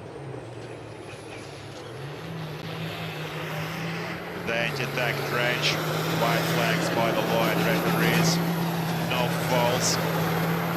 Myanmar out of the anti-tank trench as well. Very little time remains, just a few meters, but they are in the second position already. So close and yet so far. It seems as if you could reach the finish with your hand, but the pit stop will need to be taken. Careful now. Look at this, it just drifted before the treadway obstacle. However, the driver was able to bring the tank under control without losing the way. That's a very important point at this obstacle, which could result in penalty lap, in penalties. No rollbacks and no losing the bridge are allowed. Now this is a designated pit stop for Laos. All of the three crewmen have to dismount. Usually the driver gets out first because it's harder for him to get out quickly. They're picking up the Kalashnikov coaxial machine gun and finish for Myanmar. Myanmar fans are now cheering in the stands. 39:44 was the time. 1 minute 41 seconds behind Syria. But well done. Well done. You're real heroes of your nation. Congratulations to Myanmar servicemen. And now they're flying their national colors for the Republic Union of Myanmar here at Alameda Army Proving Ground. Well done for Myanmar tankers. 3 out of 5 for fire accuracy, slightly behind the first crew. So some hard lessons will need to be learned by the coaches. And the third crew, we will keep our fingers crossed that the third crew will give us an even better performance, taking Myanmar into the top of the rankings. Now reintroducing Myanmar crew, Senior Lieutenant. The tank commander was Captain Tan To-young, the gunner Captain Dane Zoktve, and the driver Private Pio Chio. Now let me remind you, dear audiences, that the direct live broadcasts of this Tank Biathlon 2022 and all the replays can be reviewed at the official Zvezda, the Star TV channel. The official also on the official website of the Ministry of Defense, Russian Federation, and also live on YouTube.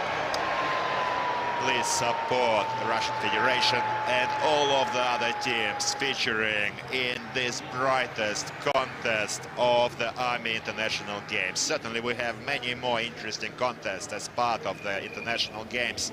34 contests feature across the games. 12 countries are now holding various competitions of the games. Taking part over 30 teams.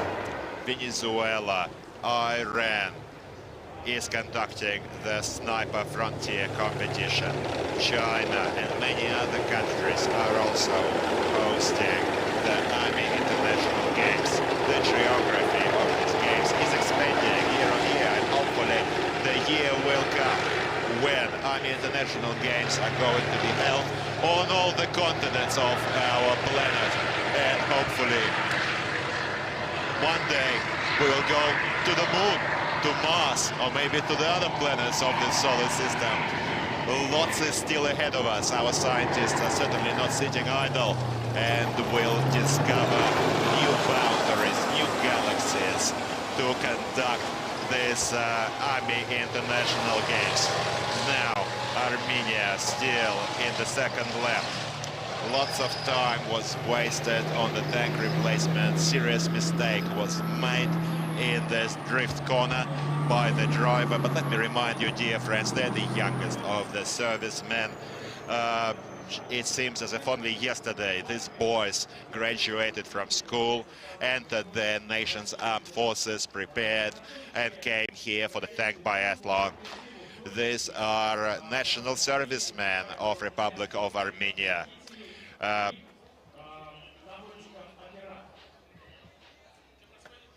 Laos sealing the hatches, following the ammunition load for tank Kalashnikov machine gun.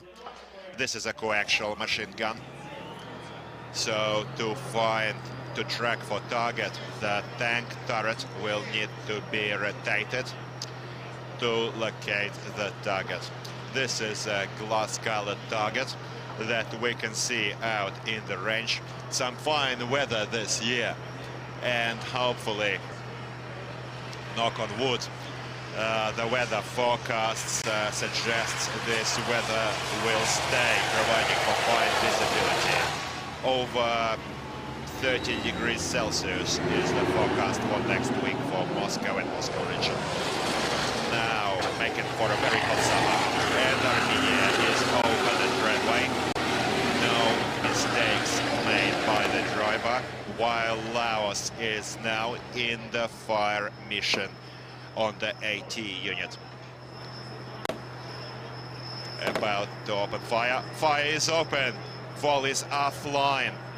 Unfortunately, yes! And the target is hit. Well done. Well done for Laos. Taking their total fire accuracy to 3 out of 5 in this range. Glass shatters on this target, but only for the best of luck. Congratulations to all of the countries taking part, and certainly to Laos. No penalty laps are going to be recorded here. Now the head of Laos delegation was just seen in the stands. And Armenia team is just ending, just setting up their coaxial machine gun and is about to continue along the track. Laos team going to the finish.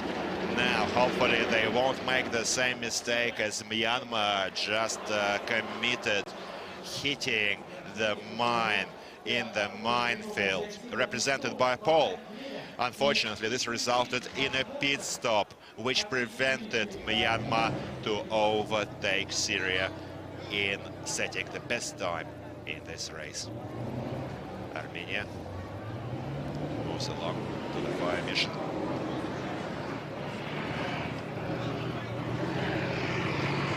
The tank commander for Armenia is not forgetting to report his progress. Awaits recognitions. Unfortunately, earlier Armenia made a mistake at the last obstacle. They knocked another ball when entering the designated pit stop. So, for this reason, Armenia will need to take another penalty pit stop before this finish. 68 kilometers an hour was the top speed just recorded at the long straight by Laos. Well done for Laos, certainly making us happy, these individual hits. Just look how carefully they're steering along the obstacles, bleeding their speed at the key points in the minefield. Let them waste additional 1 or 2 seconds, however, not score the fatal pit stops. Now, the deep Armenian turn that we just saw resulted in the long drift and almost a flip. short obstacle. Almost fully submerged T-72B3. Once again, dear friends, let me remind you that this form is 1.5 meters depth, 45 meters long.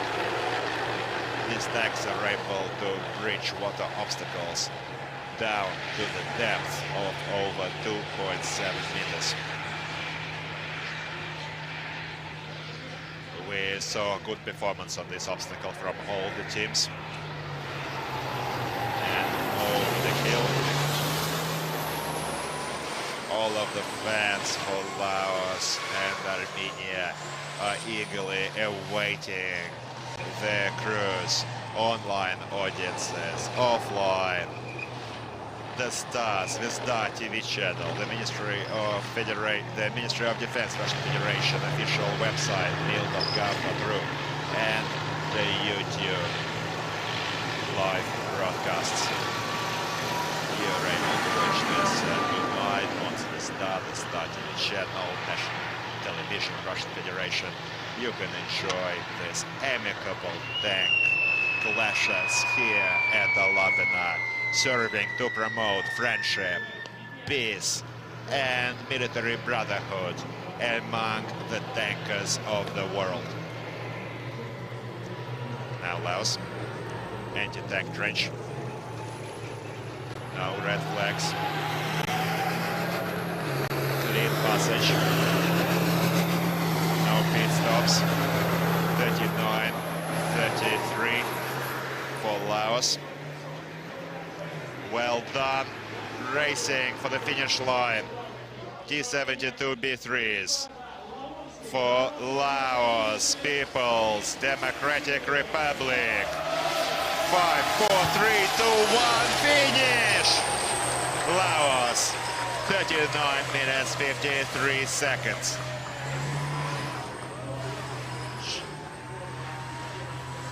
Not outside, just under 40 minutes. Few seconds behind Syria, neck to neck, the first three crews in this race. Very small gaps. If we had seen a simultaneous start like will follow in the relay races, they could have come almost simultaneously. And now reintroducing the Laos team.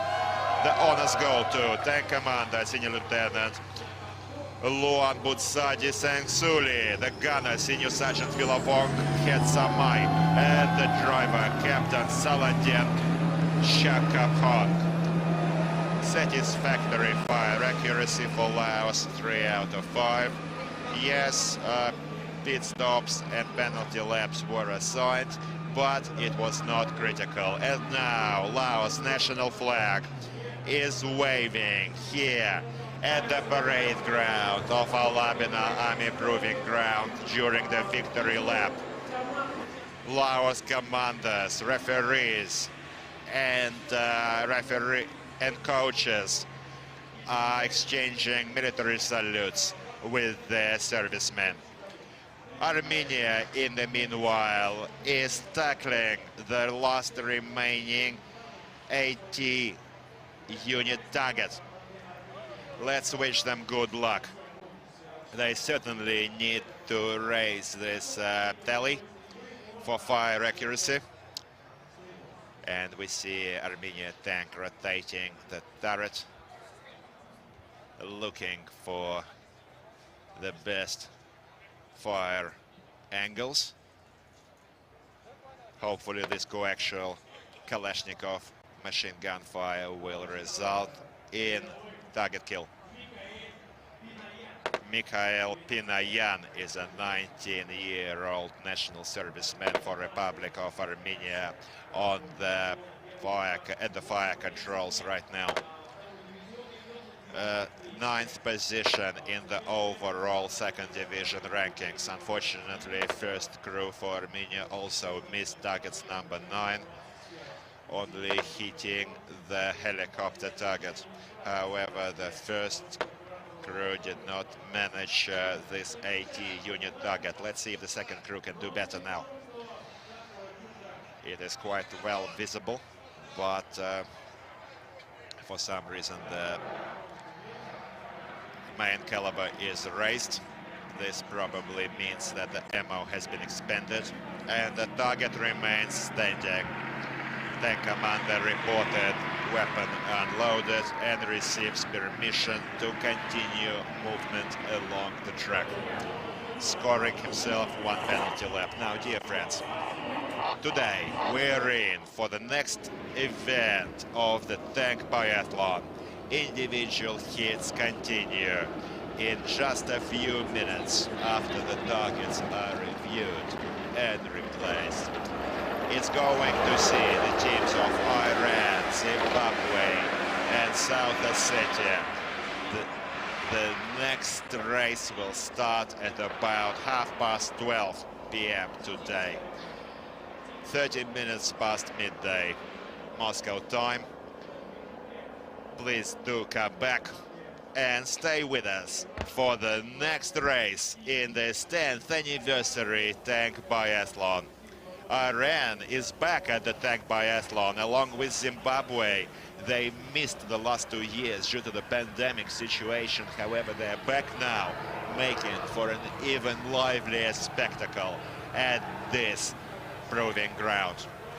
Now, dear friends, the chief referee has just clarified the time of the next race. As soon as this race ends, the next hits are going to run immediately. This is owing to the fact that slightly later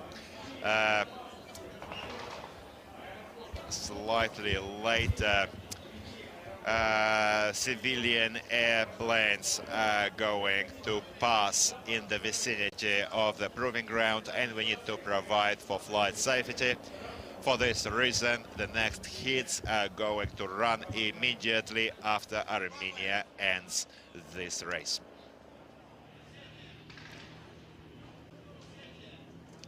Armenia racing now, high speeds for the finish line, 58 kilometers an hour,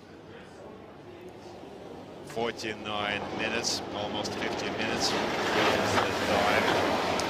47:15 was the time set by the first crew, slightly poorer by the second crew. Hopefully Armenia kept the strongest crew for last. Now the driver Arsen Abrahamyan for Republic of Armenia, certainly worthy of our respect. Very young boys, yesterday's students, and today they are part of this amazing tank biathlon event. Certainly Armenia should be proud of all of you.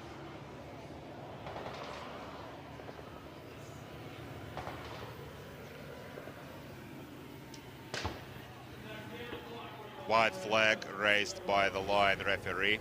No faults and no obstacles for Armenia. And this is the deep turn, the ill-fated deep turn that didn't do such good service to Armenia previously. We can see the driver being much more careful this time around, not drifting into the corner, bleeding his speed. Well done. He'll continue his progress into the Ford. Now, if we go to tomorrow, by the way, tomorrow on the 19th of August, we're in for a first division clash featuring Azerbaijan and Mongolia. The third crews are also beginning their appearance in both divisions, and also Abkhazia, Tajikistan and Sudan for the second division. And on the 21st, on Sunday, we're expecting a show by Russian Federation of crews. Our crew, the graduates of Kazan Tankers Academy, are going to clash in this remarkable, unique event with gladiators from China, Kyrgyzstan and Belarus. Now, Armenia going for the finish line. Armenia coaches and referees are watching. The race is now almost over, and we'd like to thank all those in the audience here at the Lào-Armenia-Syria-Myanmar Proving Ground, everyone watching us online at the TRspodcast.tv channel, YouTube, live, and also the official website of the Ministry of Defense, Russian Federation, mil.ru. Now, this was the host of the tank biathlon, Nikolai Fedorov, and co-hosting for the English-speaking audiences is Dmitry Kulinsky. We're still in for more events, more races. We're going to have the relay races on the 22nd, 23rd. The semi-final is slotted, and then the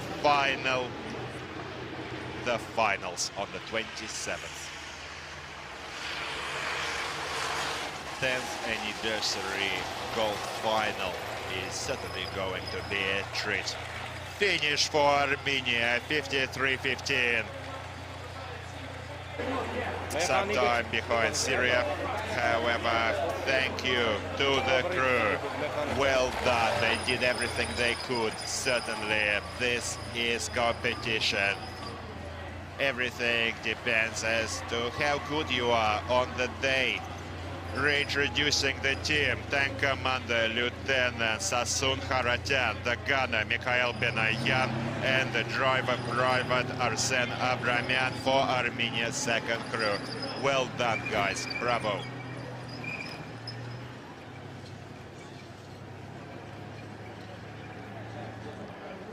We're going to go to the highlights of the race in a few moments. Certainly an interesting, remarkable race. There was a stop. The race was stopped due to tank replacement for Armenia, relating to the fact that the crew allowed a serious mistake, almost flipping the tank at the Armenian turn. However, they came back, they had the tank replacement and continued on track. Certainly we saw some hits and misses for both teams. Myanmar, we expected Myanmar to exceed the results of their first crew, but the first crew from Myanmar remains the leader in the second division. So here are the final tally times. 38.03 Syria, 39.44 Myanmar. Laos recording 39.53 and Armenia 53.15. Top speed of 68 kilometers set by Laos in this race. In just about 10 minutes, we're going to see the next race of these individual hits on the 18th of August 2022, the 10th anniversary tank biathlon of the 8th Army International Games. Now, the highlights. Armenia taking the 4th position in this amazing race.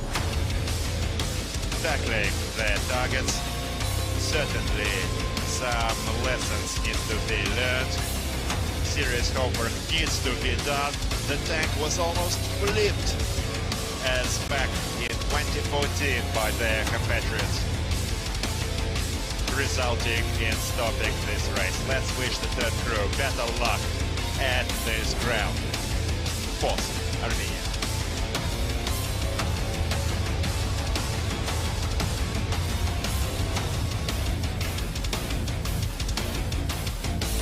Taking the 3rd position is Laos, People's Democratic Republic. A very strong side. 3rd place in this individual hits Division 2 hit 4. A very bright team. Just as bright as their blue color-coded tank. A long veteran of the tank biathlon is Laos team. Certainly mistakes were also made, but last year Laos took the 5th position in the relay race. This year they have a chance to enter the top 3 prize positions. I think the chance to take gold is already lost, because the first position will be determined according to relay races and the results of this individual hits. Now, over to Myanmar in the second position. The dark horse of this tournament, certainly unexpected for many. The highest bar was set by the first crew for Myanmar. Just think about it, 27:43 best time recorded by the first crew for Myanmar. If we go to first division, even Uzbekistan showed us approximately the same time. So this is certainly a first division time worthy. Unfortunately, the second crew for Myanmar was not able to beat this first crew result. And Syria in the first place, second crew, quiet achievers, fulfilling their missions quite well today, taking the first place in this individual hit race. Thank you to Syria, thank you to all the teams, thank you for joining us offline and online.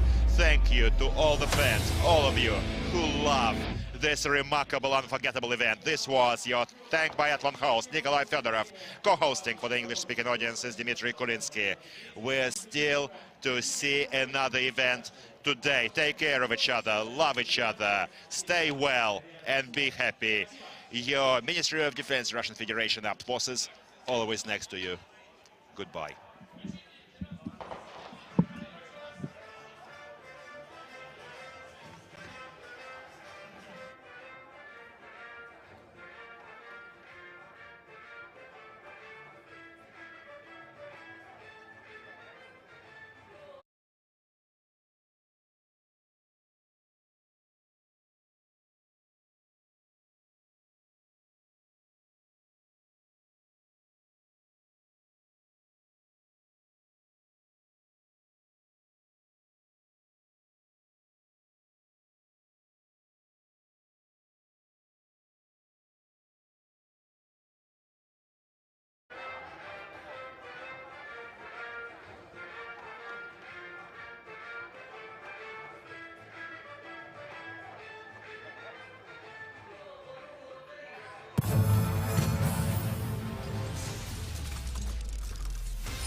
На телеканале «Звезда» начинается дневник армейских международных игр 2022. С вами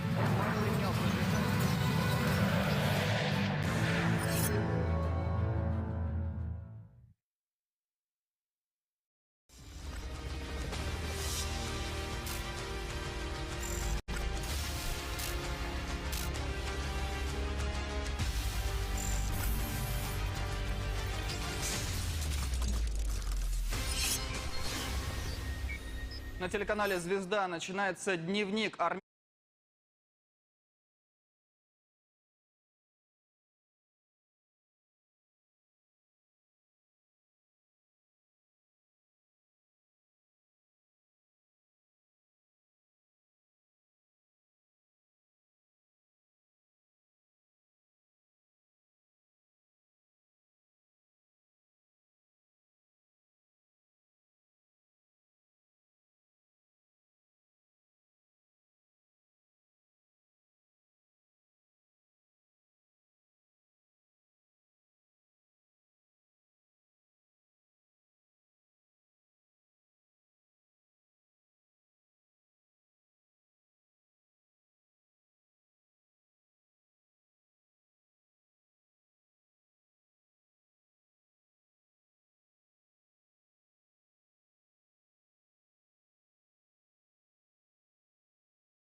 Thưa Thiếu tá Trần Bình Hưng.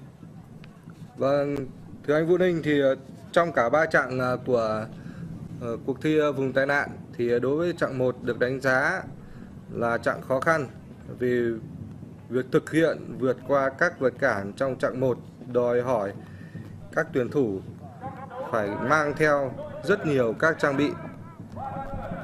Từ khi thực hiện lệnh xuất phát đến khi kết thúc cuộc thi, điều này ảnh hưởng rất lớn đến yếu tố thể lực của các đội tuyển tham gia thi. Bên cạnh đó thì việc mang mặc trang bị bảo hộ cá nhân sẽ làm cho việc thể lực của các vận động viên sẽ rất nhanh chóng đi xuống và ảnh hưởng đến thành tích khi chúng ta tham gia thi đấu.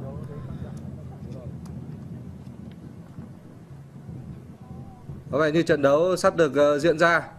Các trọng tài và quan sát viên của đội tuyển Nga và của ban tổ chức đang chuẩn bị.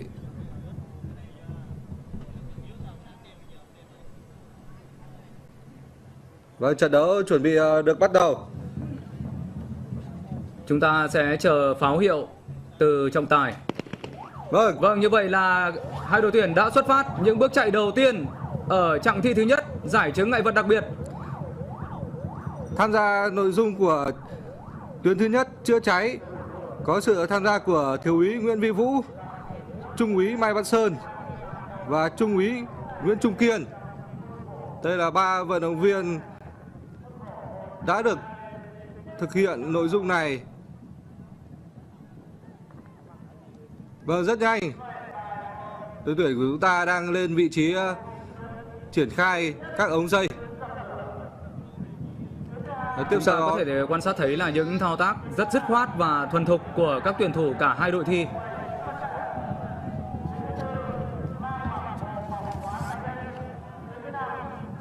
Và các tuyển thủ đang lên đến vị trí chữa cháy. Đội tuyển Việt Nam của chúng ta đang thực hiện nội dung chữa cháy. Ở phần thi này thì đối với việc dập tắt được đám cháy là một yêu cầu rất lớn của phần thi. Theo quy chế thì việc dập không tắt được đám cháy thì thời gian mà cộng vào cho mỗi vi phạm là 100 giây. Như thế thì chúng ta phải thực hiện rất cẩn thận đối với phần thi này. Và đội tuyển chúng ta đã thực hiện xong. Các vận động viên đang đưa vòi chữa cháy và các trang bị về vị trí tuyến xuất phát.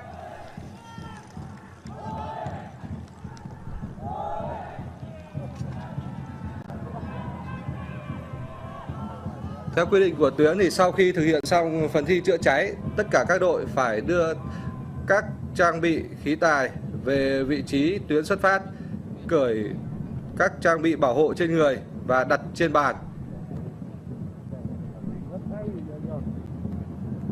Rất nhanh đội tuyển chúng ta đã thực hiện xong nội dung này và cơ động về tuyến xuất phát.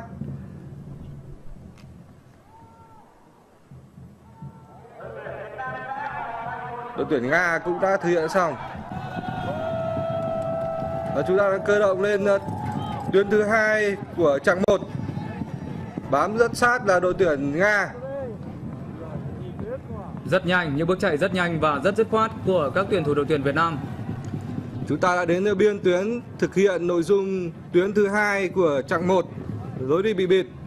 Thực hiện ở tuyến này thì sẽ có 3 đồng chí.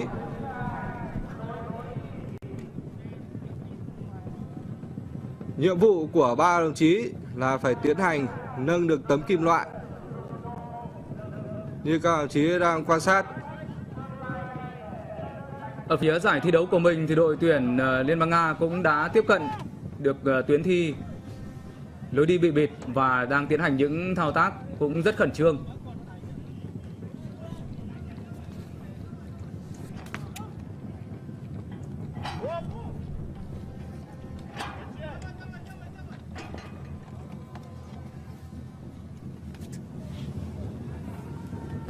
Chúng ta đang nâng được tấm kim loại lên vị trí đầu tiên. Tiếp theo, chúng ta phải tiếp tục sử dụng bố bánh tách cứu hộ và bơm thủy lực để đưa tấm kim loại lên vị trí thứ 2. Và đội tuyển Nga cũng đã nâng được tấm kim loại lên vị trí thứ 2. bám rất sát đối với đội tuyển Việt Nam của chúng ta.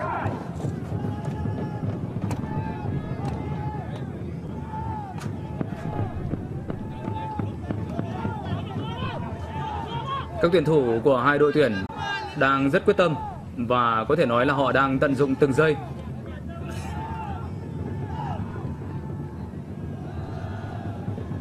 Vừa rồi các đồng chí quan sát hành động giơ tay báo hiệu đội tuyển đã sẵn sàng thực hiện sử dụng bơm thủy lực để tiến hành thực hiện tiếp tục nâng tấm kim loại từ vị trí thứ 2 lên vị trí thứ 3.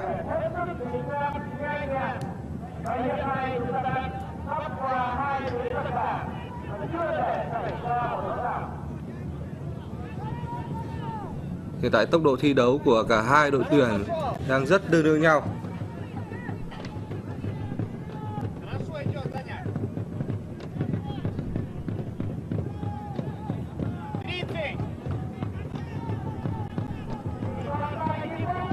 Chúng ta chuẩn bị đưa tấm kim loại lên vị trí thứ 3.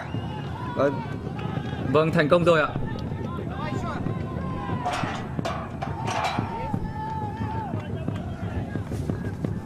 Đội tuyển Nga cũng đã tiến hành đưa được tấm kim loại lên vị trí thứ 3.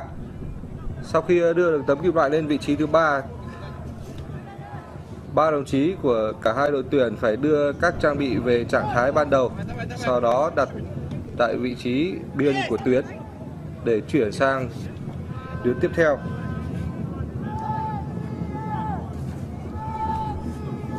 Việc không đưa các trang thiết bị trở lại đúng vị trí cũng như là không đưa các trang bị về ở đúng trạng thái ban đầu sẽ được coi là lỗi vi phạm và sẽ được tính thêm vào thời gian thi đấu của các đội tuyển.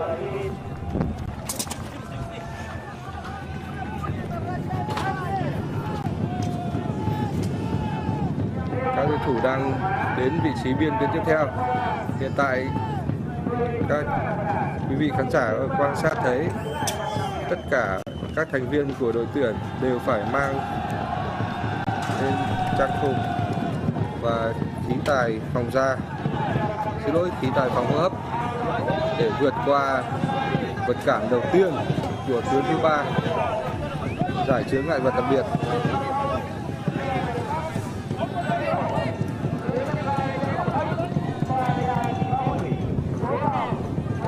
Các tuyển thủ phải vượt qua lần lượt các vật cản, hàng rào gỗ, hàng rào thép gai, gốc cây, tòa nhà đổ, hào và đường giao thông, kè đường sắt, cây đổ, lưới thép gai trên cọc thấp, tòa nhà bị phá hủy, lối vòng, hố sâu, mê cung, đường hầm, cầu treo, cây cầu bị phá hủy, cầu thang bị phá hoại, bức tường và lưới nhện, và cuối cùng đối với vật cản này chính là tường leo núi. Các đồng chí đang quan sát thấy các vận động viên của đội tuyển Việt Nam đang đến vị trí tòa nhà bị phá hủy. Khi vượt qua đối với chướng ngại vật tòa nhà bị phá hủy, hai tuyển thủ có mũ bảo hiểm đưa thang kim loại lên vị trí cửa sổ tầng 2 để tiến hành cắt thanh kim loại ở cửa sổ tầng 2. Như vậy là các tuyển thủ của đội tuyển Việt Nam đã cắt được thanh kim loại và mở cửa sổ tầng 2. Bây giờ các anh đang tiếp tục thao tác để mở cửa sổ của tầng 1, tòa nhà bị phá hủy. Vâng, thao tác đã thành công. Bây giờ các trang bị sẽ phải được đưa qua cửa sổ. Ở giải thi đấu còn lại thì các tuyển thủ của đội tuyển Nga cũng đang bám rất sát các tuyển thủ của đội tuyển Việt Nam chúng ta. Sau khi vượt qua chướng ngại vật lối vòng, các tuyển thủ phải tiến hành tháo bỏ đối với mặt nạ để trước khi đến với vật cản tiếp theo. Và các tuyển thủ của đội tuyển Việt Nam đang dẫn trước. Chúng ta đã bắt đầu đến vật cản hố sâu. Vâng, các tuyển thủ của cả hai đội đã tiếp cận với mê cung.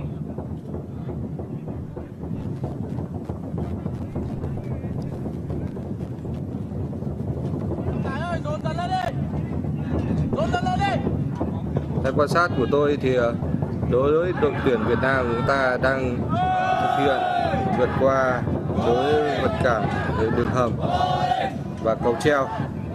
Đây là một trong những vật cản mà có độ khó khi mà chúng ta phải cơ động trong tốc độ nhanh mà vẫn phải giữ được thăng bằng.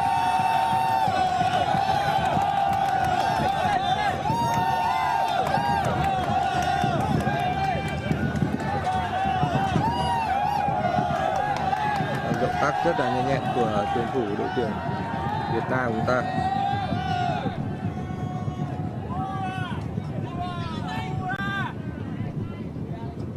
Như vậy là các tuyển thủ của đội tuyển Việt Nam đã tiếp cận tường leo núi.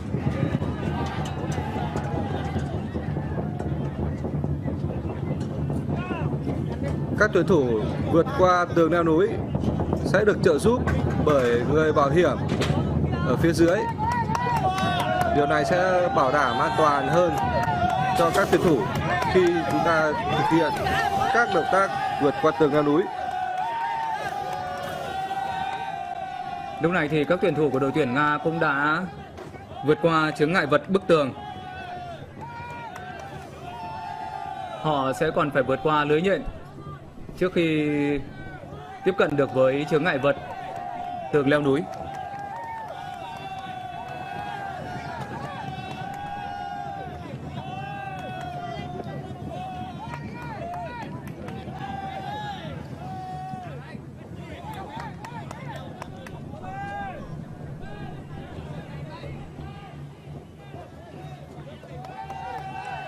Vâng, như vậy là các tuyển thủ của đội tuyển Việt Nam đã bắt đầu những bước đầu tiên trên tường leo núi.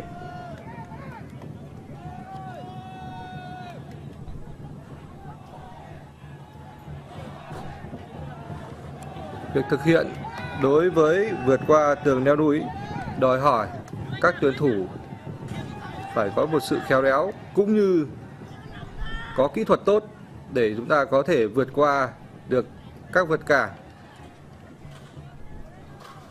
Đối với chướng ngại vật tường leo núi thì quý khán giả và các đồng chí cũng có thể quan sát là vai trò của người bảo hiểm là rất quan trọng.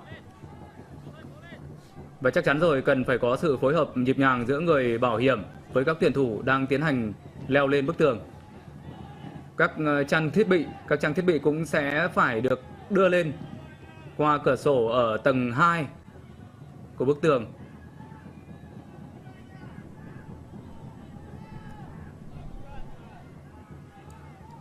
Việc không đưa trang thiết bị qua cửa sổ theo đúng vị trí được quy định hoặc là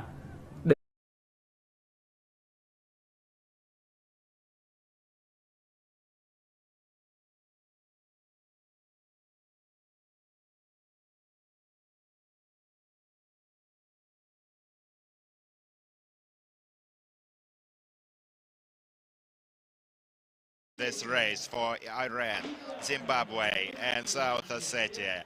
3 tanks are going to be racing in this tank, decided by the cast draw. Division 2 has an odd number of teams. 11 teams feature in the second division. And this 3-crew showdown fell to Iran, Zimbabwe and South Ossetia. We're live on Zvezda, the Star TV channel, introducing the referees. Lieutenant Colonel Vladimir Dzagoyev, South Ossetia, Zimbabwe, Major Lawrence Dubey, and Lieutenant Colonel Mohammed Kamali Ardakani represents Iran.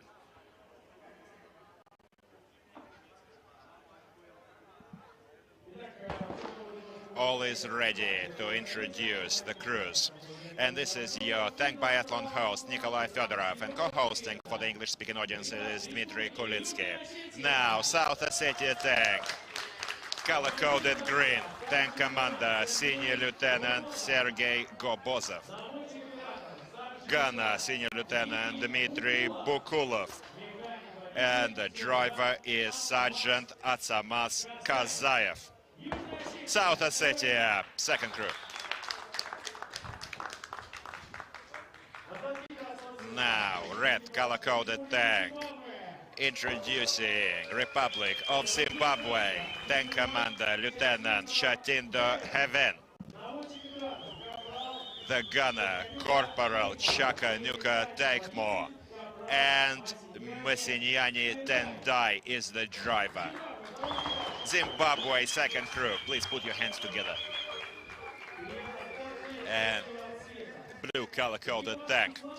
Introducing Islamic Republic of Iran, Tank Commander Lieutenant Milad Rahmati, the gunner Senior Lieutenant Javak Hadje, and the driver Junior Lieutenant Saeed Ranjbar.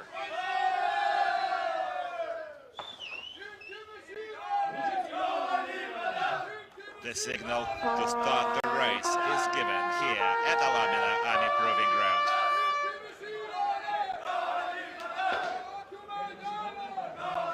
This is the signal for the crews to take their seats in the armored vehicles. Zimbabwe and Iran missed the previous 2 years due to the pandemic situation. Last times we saw them taking the field back in 2019. Well, let's hope this missed time will not affect their performance. 21 teams, 21 nations are featuring in the contest this year. The number is growing year on year. Last year we saw 19 countries, and there are 35 countries as part of 34 international army games. The contests are running in 12 different countries. All of the T-72B3s are provided by the Russian Federation. Also, the countries enjoy opportunities to bring their own tanks compatible in technical specs to T-72B3s. And the People's Republic of China uses their own Type 96Bs, and Republic of Belarus uses their own armed services, armed forces, T-72B3s that are part of their tank corps. Now, Vladimir Tsagoyev, the coach for South Ossetia, and as soon as the tank commander reports ready to start, this will be given to the chief referee. The chief referee for the contest is Major General Kirill Kulakov, the head of Kazan Tankers Academy. He will give the start command, and they will be off racing. This year, the second division is only taking part in the individual hits. The decision was taken to learn the winners according to the results of these individual hits. The final ratings will be done on the 21st of August after the end of the last individual hits race. We're going to see starts with intervals to spread them through the range. The first to start is Republic of South Ossetia. However, it's down to the chief referee to assign priority. Usually starting with the right flag. This is the Zimbabwe coach on the screens.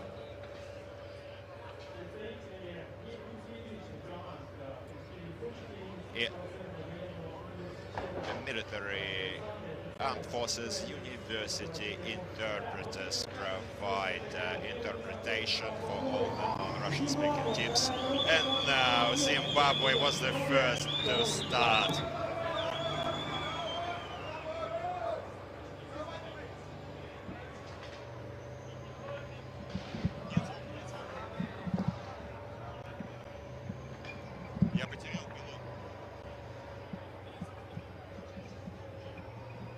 Now, dear friends, we are watching the red tank for Zimbabwe going through the restricted obstacle course.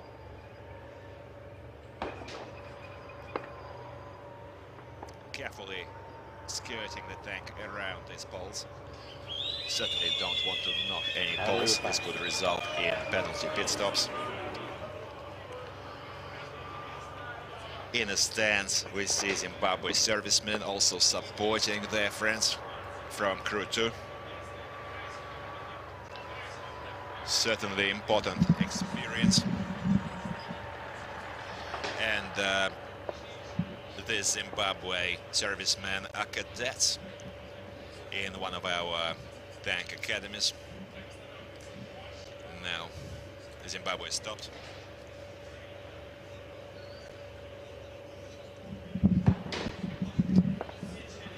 All of the crew members are have to dismount, line up for a quick inspection, and now they can load their 3 standard 125mm shells.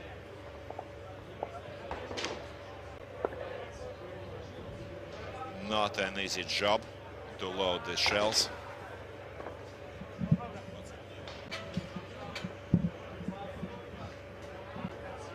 Three rounds are used by the 2nd Division teams.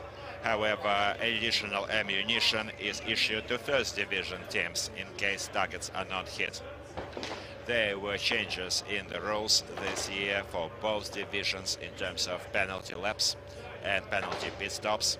Earlier, we only used to have 1 penalty lap for not hitting the tank targets. This year, missing on the tank targets results in 2 penalty laps. So it's possible to do many extra kilometers, 500 meters per penalty lap, compared to 1 full lap of this tank biathlon of the distance 4 kilometers, 100 meters. And the first fire mission is about to be taken by Zimbabwe. As soon as they report ready, they will proceed to the firing line. 3 targets will be raised simultaneously. That's another difference from the last year, according to the decision taken by the Chief Commander of the Ground Forces of Russian Federation, Army General Leonid Alexalikov. The gunners will need to take an independent decision on which target to engage first out of the 3 simultaneously raised in the ground.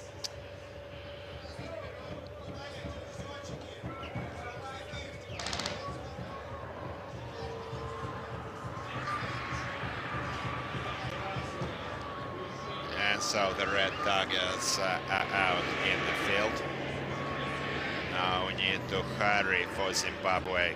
Certainly for first division, it's different for the 1st division because there is a 20-second time for the first shot. But here there is only 4 minutes for the whole 3 targets cut-off time. Now the gunner is the Corporal Chekanyuka Takemore.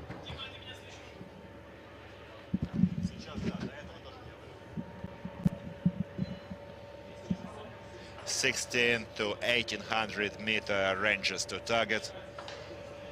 No difference which target to tackle first. All of the targets are perfectly visible. It's down to the gunner as to which to engage first.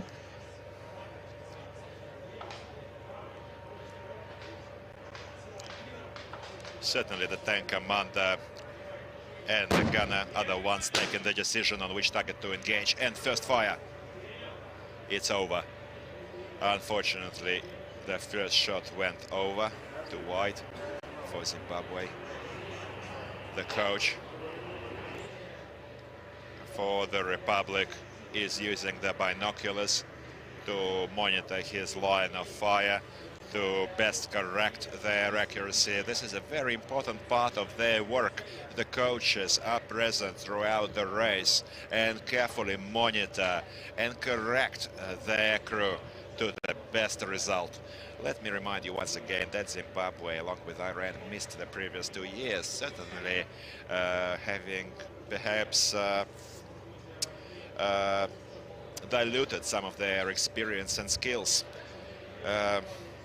However, putting in 100% in this tank biathlon, doing their best, and that's all we can ask for, certainly.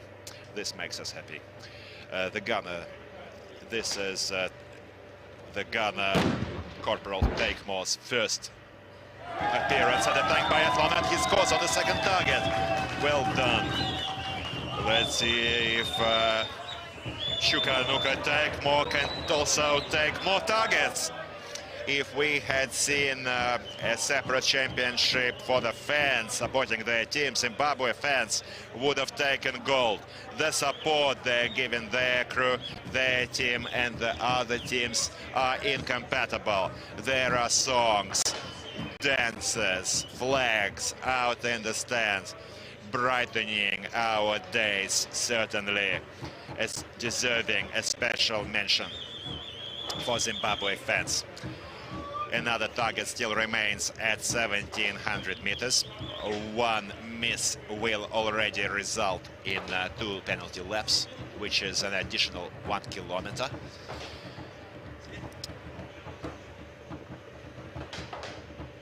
Holding our breath.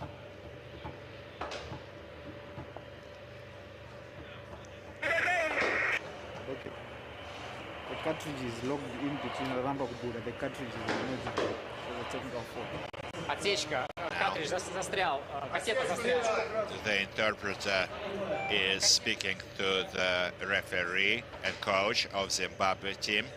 Apparently there may be a problem. We are clarifying with the chief referee as to the cause of this delay with the third fire for Zimbabwe.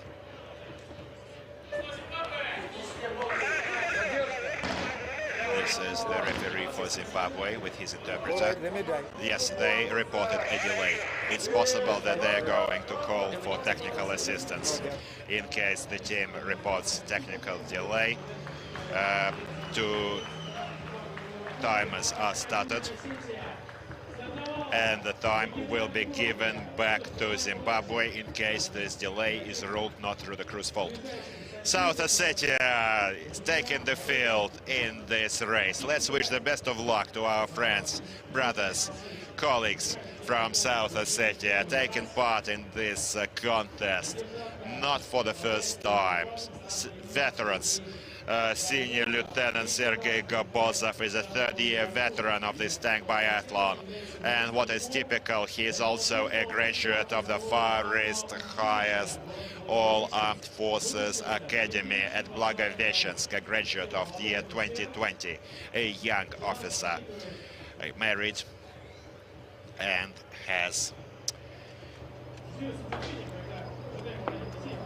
is expecting children.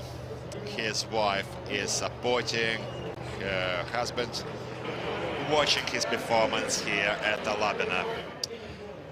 Colonel Zagoyev, the coach, is concerned for his team and is carefully monitoring their progress. They're approaching them, loading right now. South Ossetia stops. By the way, the first crew for South Ossetia gave us a very strong performance of 33.06 in the first crew's race. Great fire accuracy. 4 targets out of 5. Unfortunately, missing one of the targets. This wasn't a tank target. This was only the AT-RPG unit machine gun fire that was missed by the first crew. So we're also expecting another remarkable performance from the second crew for South Ossetia. Certainly experienced tankers. Good work. The driver, the gunner, and the tank commander working single-mindedly. Reporting ready to proceed to the fire mission. Hatches must be sealed. This is an important precondition. Certainly, the servicemen heard the command of their coach to seal the hatches, and they're off. They're moving towards the firing line. 3 targets, color-coded green, are going to be erected in the next few moments out in the range. Distances, once again, from 16 to 1800 meters. I think they need to be more careful with the turret, stop rotating it and level it out in direction of the targets. The coaches and referees for the team are correcting their crew. That was quite dangerous. It's a mistake. It may be possible that the chief referee of the contest may need to penalize this crew.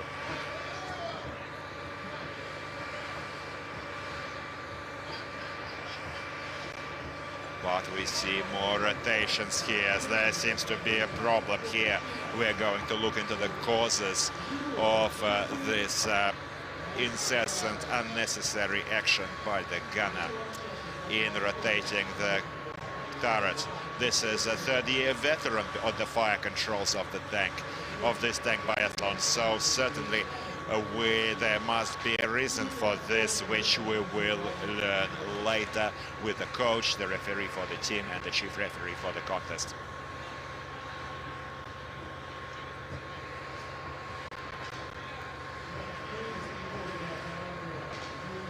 South Ossetia fire has been stopped.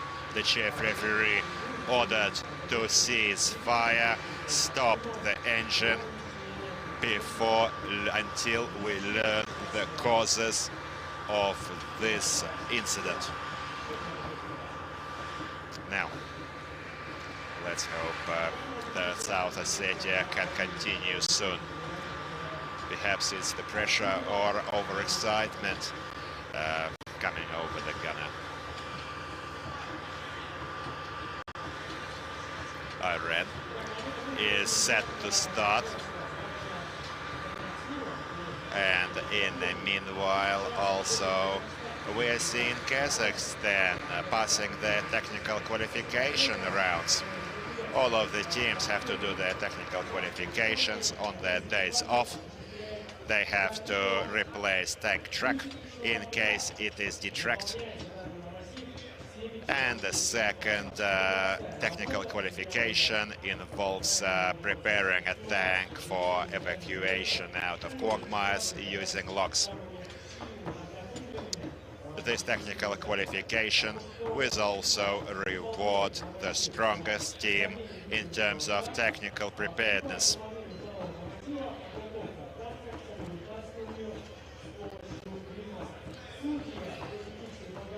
The referees for technical qualification, the referee panel for technical qualification is represented by at least 3 or 4 countries, providing for a clear and transparent procedure.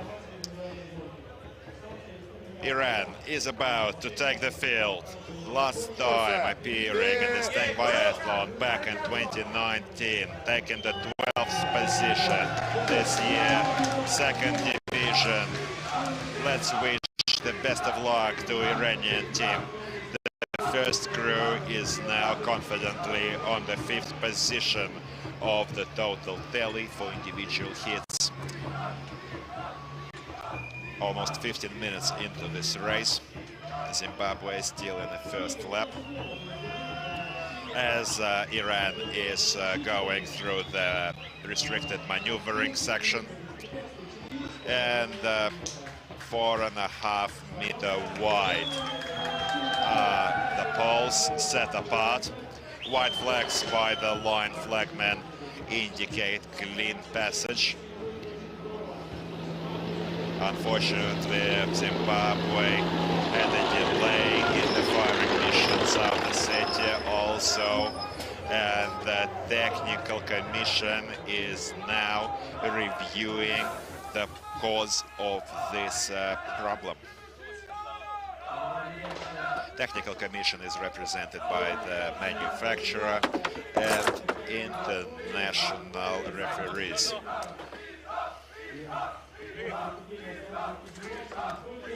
Certainly, the work of our TV cameraman is also so important to provide this great live broadcast. Live broadcast can be viewed at the TRspodCast TV channel, at the official Ministry of Defense Russian Federation website called mil.ru, and also online on YouTube. This is your all-time Tank Biathlon host, Nikolai Fedorov, co-hosting for the English-speaking audience of this Dmitry Kulinsky. And Iran is now facing its first fire mission on the 3 tank targets. Now that's what we want to see. We want to see some fire accuracy, some engaging shooting to make this clash truly unforgettable. By the way, the time of the first shot for the second division is not that as important as for the first division. So first division saw a 20-second cutoff for the first shot. However, there are only 4 minutes that is given to engage all the 3 targets for the second division. And the gunner for Zimbabwe.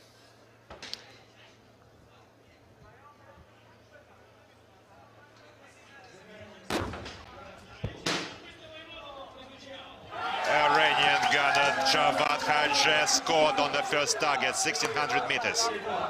Target is hit and 2 targets still remain. Certainly the fans, the house, want to see some more resultative fire. We want to see all of these targets down in pieces. Holding our breath. Fire, bullseye, well done, well done. Practically a bullseye shot for Iran. Well done, 2 targets out of 3, tackling the 3rd target. And fire! Bravo! Well done! What a top show from Iran. Now that's what we wanted, and that's what we love. That's why all the fans are here to see these amazing fire missions in this adrenaline-fueled motorsport event. Thank you to Javad Hadje, the gunner, second-year veteran for Republic of Iran, making us happy today.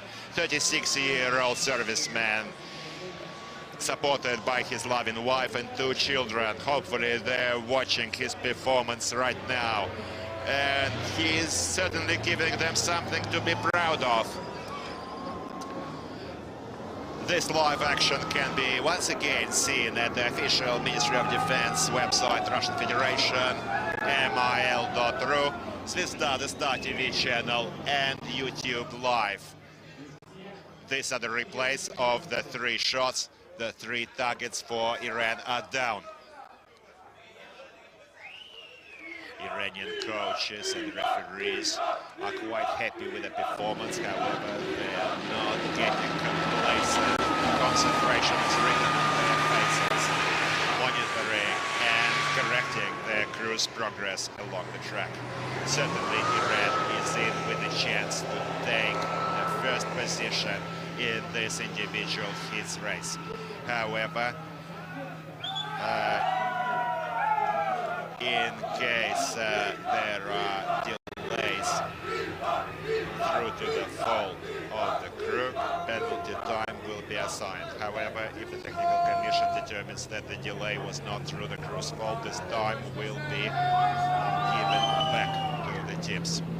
Very well, Iran managing to afford the driver Saeed Rajbar, junior lieutenant, 35-year-old. First time at the tank biathlon, a 15-year veteran of Iranian armed forces, and the day has come for him to uphold of Iran tankers at this tank biathlon out of the fort. Now reached obstacles. Now they're into the restricted passage soon, then the minefield, and this will be the end of the lap. 72 B3s in this race, similar to every other range, are identical for every team.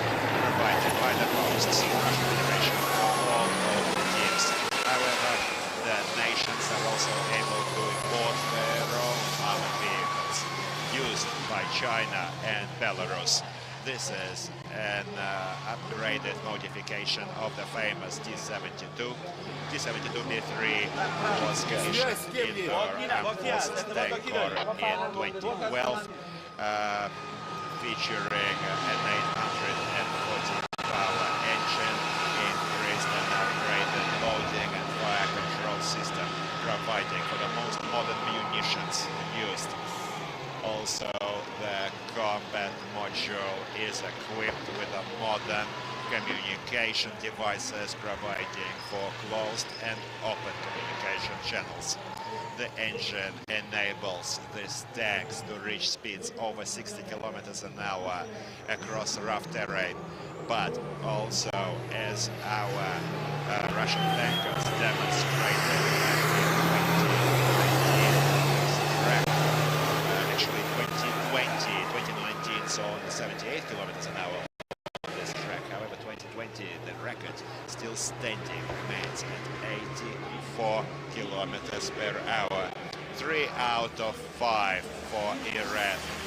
Great results on the fire mission. Still about to face the next 2 fire missions on the helicopter and AT unit. Recorded their first lap time, 8:13. Very well. Progressing excellently across the range. Tread way past white flags by the linemen. And this is the next obstacle, designated pit stop. That replaces the rake that was used in the previous years. Right now, this obstacle requires dismounting, conducting an inspection of the vehicle, load the machine gun for the anti-aircraft fire, to tackle the next fire mission on the low-flying enemy helicopter imitating target. Zimbabwe, having eliminated the technical delay, is about to continue their first fire mission with 1 target down out of 3. This is their last shot on the 3 tank targets. The Technical Commission has just learned, dear friends, news just in, that this technical delay was not through the crew's fault for Zimbabwe. The time wasted will be added back to the team's time. We're going to see the correction of this time on the screen, and we will soon see Zimbabwe's total time without the technical delay.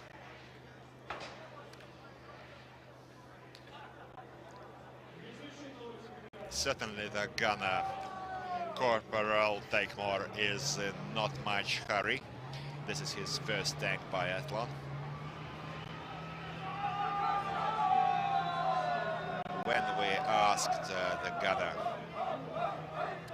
Takemore, what is his dream, he told us that he is dreaming of becoming a champion of this tank biathlon.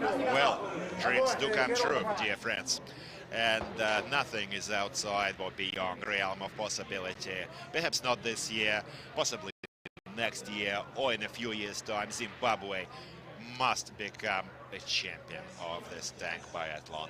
Just look at this beautiful T-72B3s against the background of the main cathedral, main Orthodox cathedral of the armed forces of the Russian Federation in the Patriot Park at Lào-Armenia Army Proving Ground.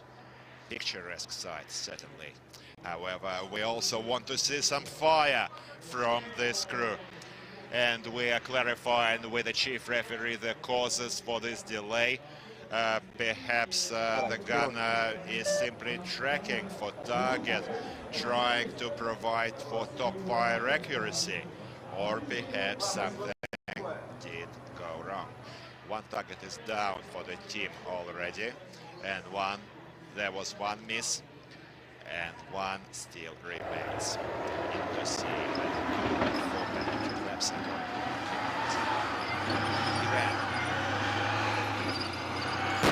past the obstacle, and Zimbabwe finally fires, and it's a hit.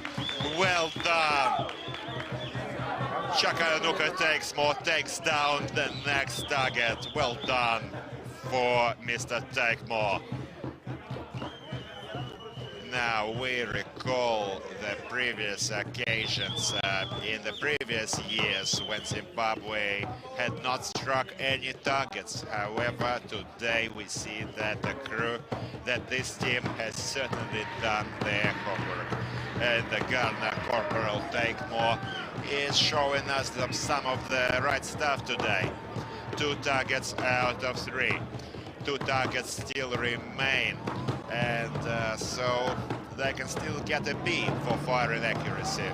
However, it's quite hard to evaluate the work of the crew during the contest, because it doesn't only involve the fire missions. However, fire missions are certainly a priority, especially on these 3 tank targets with the main caliber weapon, because the tanks are designed for using the main caliber weapon, this 125mm cannon, and only secondary is the additional machine guns for the anti-aircraft machine gun. There is huge experience in using anti-aircraft machine guns for striking helicopters. Now Iran, helicopter target, 15 rounds were loaded with 6 traces to better correct fire accuracy. And Iran is about to take on this next target. He fires already, few rounds are out. Short volleys as to better correct his fire. In case the target is hit, we're going to see the fire smoking. It's smoking! The target is down for Zimbabwe. Unload, get rid of the belt, report weapon unloaded, secured, sealed hatches, and progressing along. Iran, the 4th target out of 5. Great fire accuracy for Iran today. Lieutenant Milad Rahmati is the tank commander. First time, only 25-year-old serviceman representing the honor of Iranian tankers. Iran fans and supporters are on their feet, screaming, shouting, singing. Iran, Iran, we can hear them shouting in the stands, cheering their heroes along. Certainly a lot depends on the support, and speaking to the tankers, we always learn, they say that they don't hear the applause, the voices, the thunderclap of the applause coming from the stands, but they certainly feel it. And if you are even in online audiences today, in the live broadcast of the TRtrebuC TV channel or the Mil.ru online YouTube, they support, cheer our tankers, they can fun in this contest. They can certainly feel it, and this will improve their performances, hopefully. This is a long straight, and certainly 69 kilometers an hour was the speed just recorded by the Iranian tank driver for Iran. Saeed Ranjbar, junior lieutenant, is screaming along his track into the next obstacles. This is the second lap for Iran. 15:42 into the race.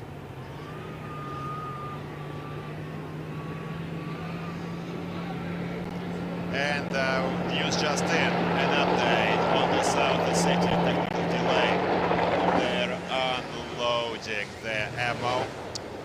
There will be a tank replacement. The technical commission is going to look into the causes of this problem.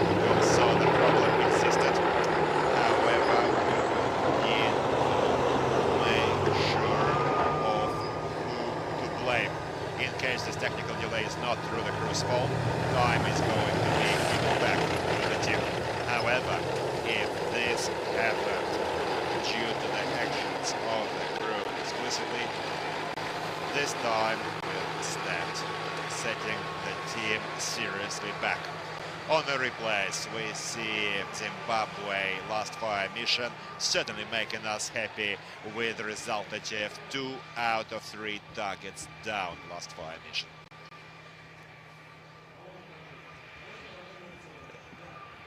This was the replay. Well done for Zimbabwe. Corporal Chikanu can take more. Let's hope he can take more targets down. And certainly the kill obstacle is also correctly transversed. Correct gears need to be chosen. And this is the maneuvering. Oh no, the ball we saw falling was certainly a red flag. This will result in a penalty pit stop for the team. Well, it was a fail for Zimbabwe. They will need to end the pit stop once they're out of this anti-tank trench. No stopping, no rollbacks are allowed. Well, apparently, yes, one of the suspended poles, you see them suspended, is waving in the... It was fouled by the team. Penalty pit stop.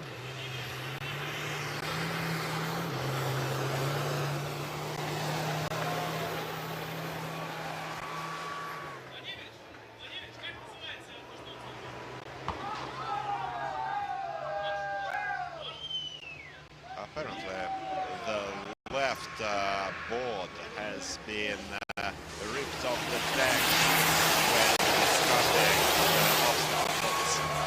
They not only knocked down the poles, but they removed the whole side. And apparently the oil tank as well. Certainly the manufacturer's representatives will need to work on this tank to remove this damage. But let's hope that the representatives of all the teams will keep these tanks in good order. These fine fighting machines provided in goodwill spirit to all of the crews in this tank biathlon. Technical referee has a problem with the Iranian obstacle on the last track, the last treadway. We're trying to look whether there was a foul on the treadway, and Iran is now preparing for the next fire mission, and Zimbabwe just records their first lap time. 34 minutes and 5 seconds.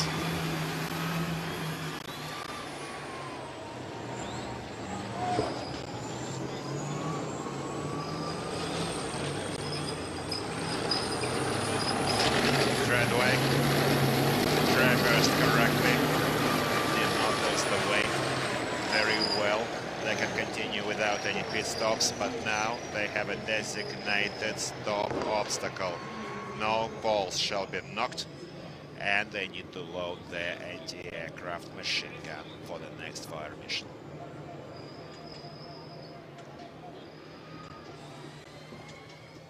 Iran, we're watching the replay of the tank bridge. No, it's okay.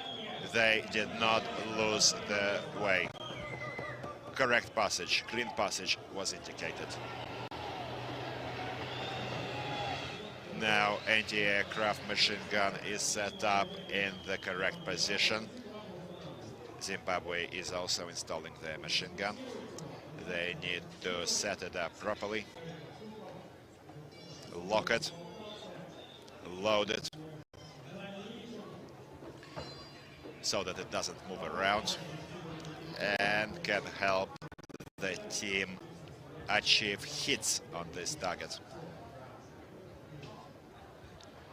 There's a special lock that the machine gun goes into, a locking groove. Be careful now. Apparently it's not working out for Zimbabwe, perhaps they're in too much of a hurry.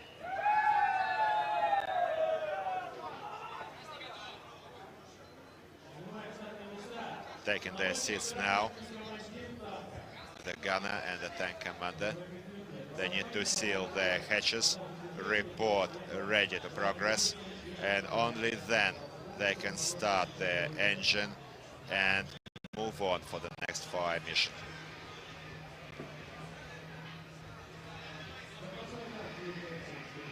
The replacement tank for South Ossetia is approaching the team. Ammunition was unloaded. We will learn the decision on South Ossetia in the next few minutes, whether they will go to their fire mission or go directly to penalty laps for non-striking. Targets number 12. Iran, in the meanwhile, in the pit stop. They need to perform an inspection of the vehicle, and just watch Iran in the slope. There was a pole knocked. Certainly was. At least one pole was knocked, another scuffed. For this reason, the crew is now stopping, turning off the engine, and exits the tank, conducting a visual inspection. Then, once again, rear lighting, taking their seats, sealing the hatches, reporting, once again lining up, and progresses along the track. This takes about 1 minute on average.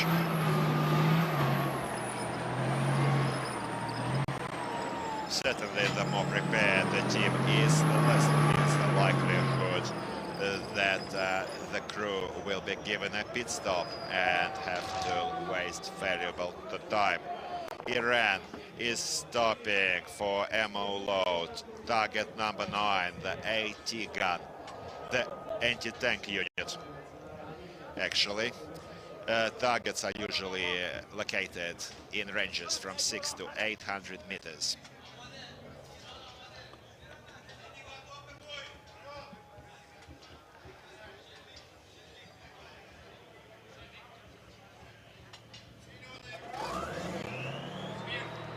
All eyes on screen. The target, AT-RPG unit, glass covered, is out in the field. Even if one round strikes this target, it will shatter to pieces, giving us valuable indications as to the crew's fire accuracy. Tracking for target, 24-24. Great time for Iran. Actually, dear friends, if they can hit this target and escape the penalty lap, they're in with a chance to become the leaders of the individual hits. Overall tally.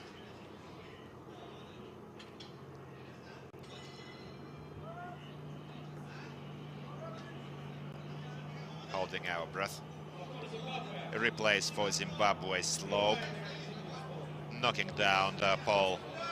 This will result in a pit stop for Zimbabwe.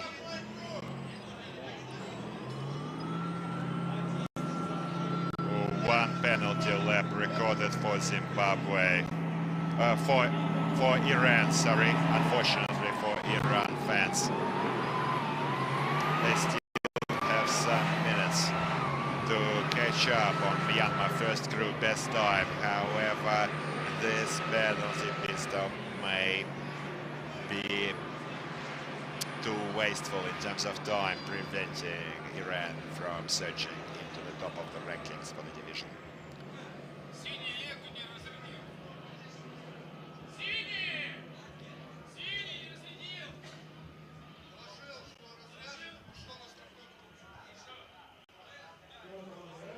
Iran going to the penalty lap, 500-meter additional distance.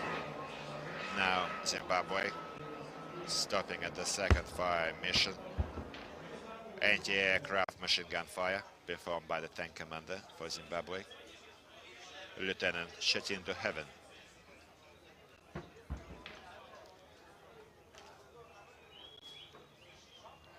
Iran so far showing us the best fire accuracy in this round, closely followed by Zimbabwe. No hurry they displayed by Zimbabwe servicemen. No, certainly don't want to make any mistakes when loading this machine gun. They certainly don't want it to jam, do they?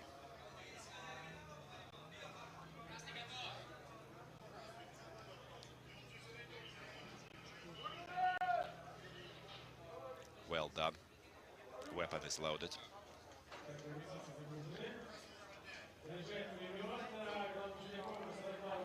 The chief referee gives permission to open fire.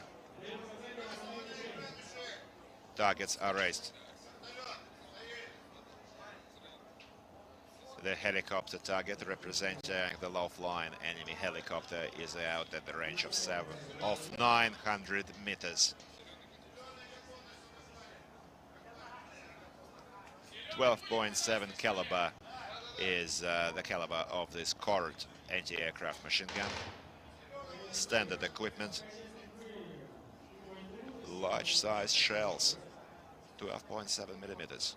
However, we're not seeing the tank commander firing yet. Apparently there are some difficulties. Perhaps he was connecting his comms. He is back online now in live contact, live comms with his coaches and referee, so as to best correct his fire accuracy. And the green color-coded tank, South Ossetia, is now in the fire mission. The 3 tank targets, South Ossetia, let's go. Keeping our fingers crossed for a positive result on the 3 targets, while Zimbabwe is still on the anti-aircraft machine gun. Opened fire, volleys are flying, but we see no fire on the flare indicating target hit. They need to correct their fire to the left from the command post. The referee and the coach can observe the fire accuracy and can easily correct fire. Everyone uses different methods for fire correction, but still it's quite necessary to be in live communications with a tower. Still, ammunition remains, probably just 1 volley.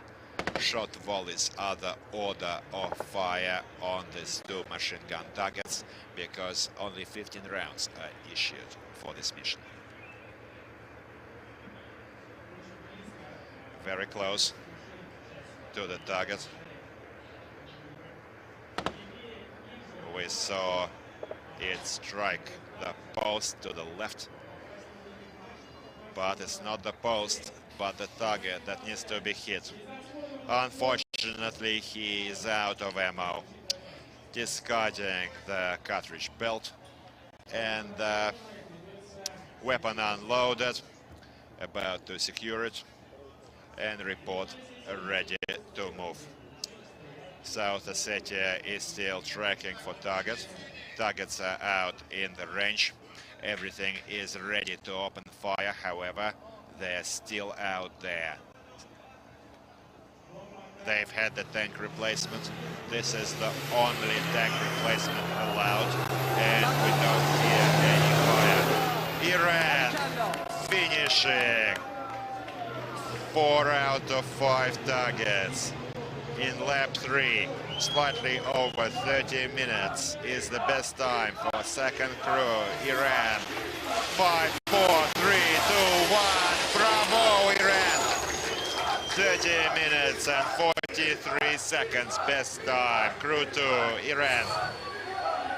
Dear friends, right now, this is the second time in the total second division rankings. Best time still held by Myanmar. However, Iran is now in the second rankings. Great work, great fire accuracy, making us happy today. Reintroducing the team, Tank Commander Lieutenant Milad Rahmati, Gunner Senior Lieutenant Javad and the driver Junior Lieutenant Said Rajbar. Second Division, Crew 2, Iran. Well done. That's why we're all here. That's the tank biathlon we wait.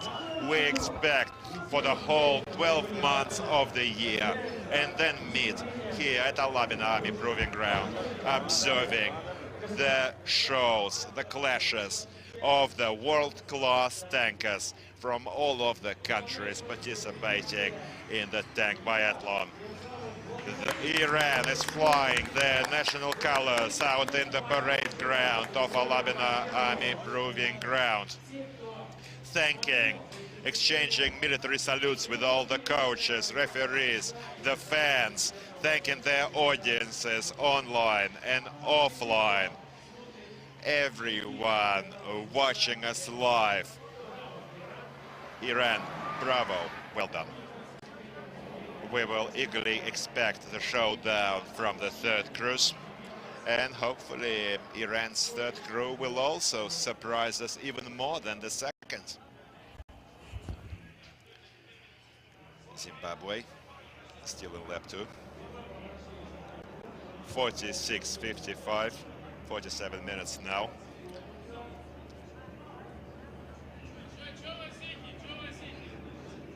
South Ossetia is experiencing serious problems today.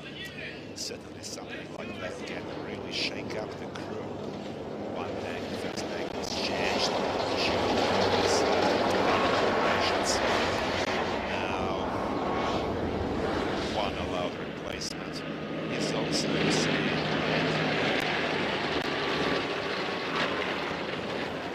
We must note that every tank provided to the team was decided by the draw on the 9th and 10th of August.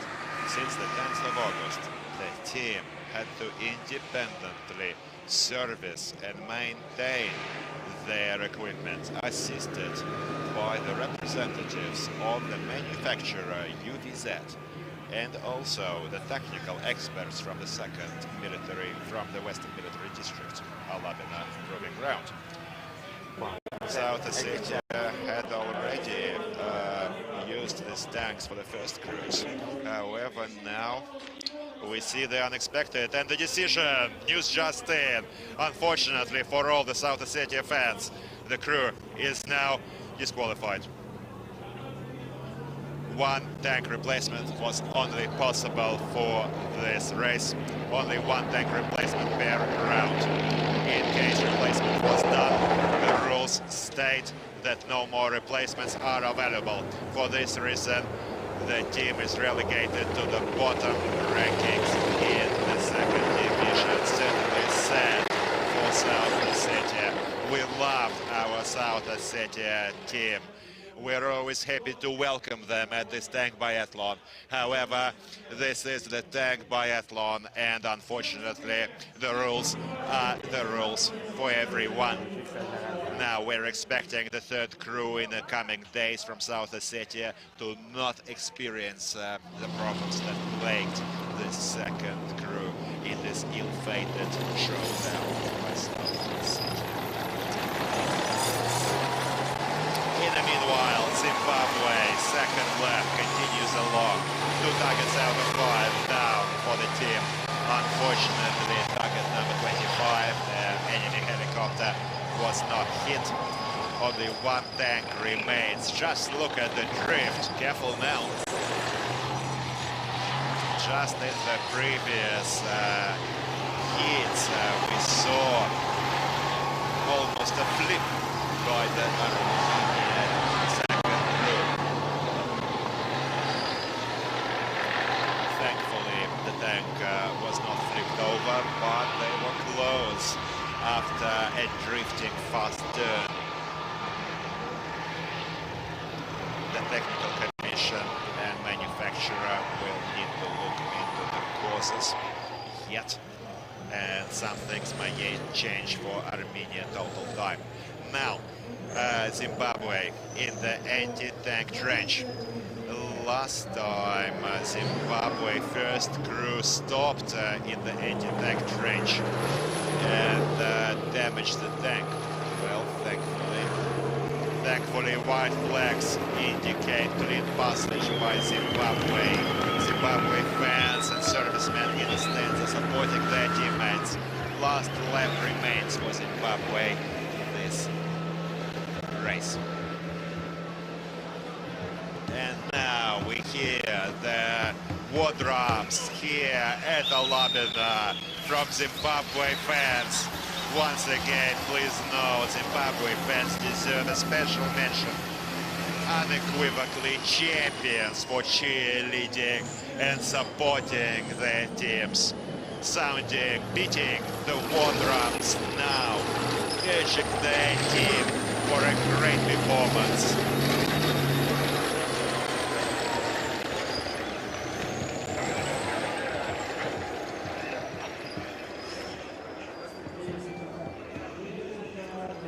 The referee for Zimbabwe is carefully watching his team along with the coach. The tank now stopped in the designated pit stop obstacle where they have to set up the machine gun. Kalashnikov tank machine gun 7.62mm will need to be set up. This is a coaxial machine gun for the turret. And dear friends, please note that this year is the 10th year anniversary. The tank biathlon, the same as my dear son, says Nikolai Fedorov, turns 10 now. This is the 10th year golden anniversary. The first tank biathlon took place right here at Lào-Armenia Army Proving Ground back in 2013. As ordered by the Minister of Defense of the Russian Federation, Sergei Shoigu, the hero of Russia. Later, in 2015, this tank biathlon gave birth to the whole of Army International Games, held in 12 countries of the world this year, featuring 35 nations. People's Republic of China, Venezuela, Iran, Kazakhstan, Armenia, and many other states are all recipients of this 8th Army International Games. Machine gun is set up, and Zimbabwe faces the last fire mission. Well, the tank biathlon traditionally is the most audience attracting contest of all of the 34 contests of the Army Games. The hosts, the organizers, do their utmost to provide for a great show. Various contests are also run. Artillery Masters, Sniper Frontier is held in Iran and Venezuela this year, Army Recon, and even the Cavalry Marathon done for Korean troops.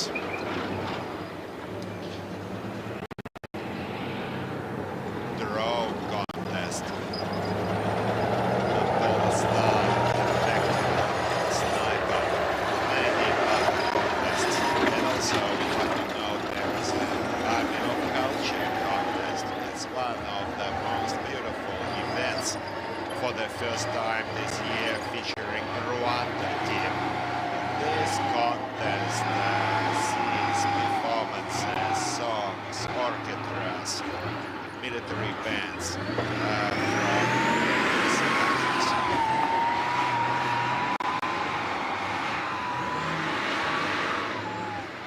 Now we are watching Zimbabwe going into the slope.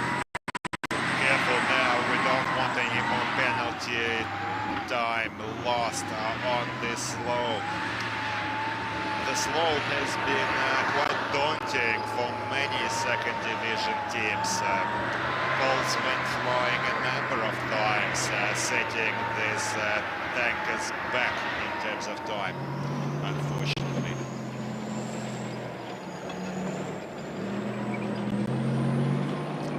Obstacle pole was knocked. Red flag. Well, dear friends, very soon, unfortunately, we will need to stop the fire to provide for air communication. safety. To save time, decision was taken by the chief referee not to send Zimbabwe to pit stops for violating the obstacles, just to save time. However, average time wasted in pit stops will be added to Zimbabwe times. Zimbabwe now loading the Kalashnikov coaxial machine gun. Only 5 targets are necessary to be need to be engaged in the individual hits during the 3 laps. However, next week we're into the relay stage of the tank biathlon, which involved 12 laps by 3 crews with 24 targets, providing for an unforgettable, unbelievable adrenaline-fueled showdown in the semi-finals and the finals on the 27th of August. Stay with us for both events. Now, Zimbabwe is about to engage the target representing the enemy anti-tank RPG unit, set up at the distances from 600 to 900 meters. 15 rounds are issued for this fire mission. Let's hope this is enough for Corporal Takemore to take down more targets. He performed quite well on targets number 12. 3 targets were struck. A great result. Commander, unfortunately, the tank commander couldn't manage the helicopter, and now the team needs to hit target number 9 to provide for 3 out of 5 target tally. Holding our breath.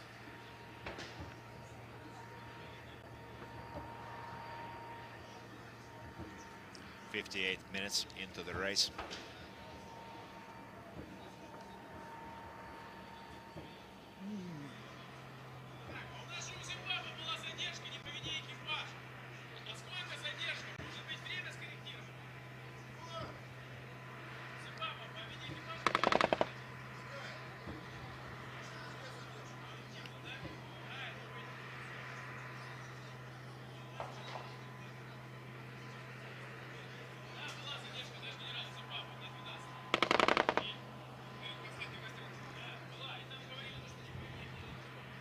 There is a long delay.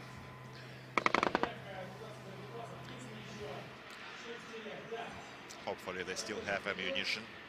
Yes, fire is being conducted. The target was fired upon, however it's not hit. Let's hope the last round can reach the target and shatter it to pieces, unless it's a miss, which will result in the penalty lap.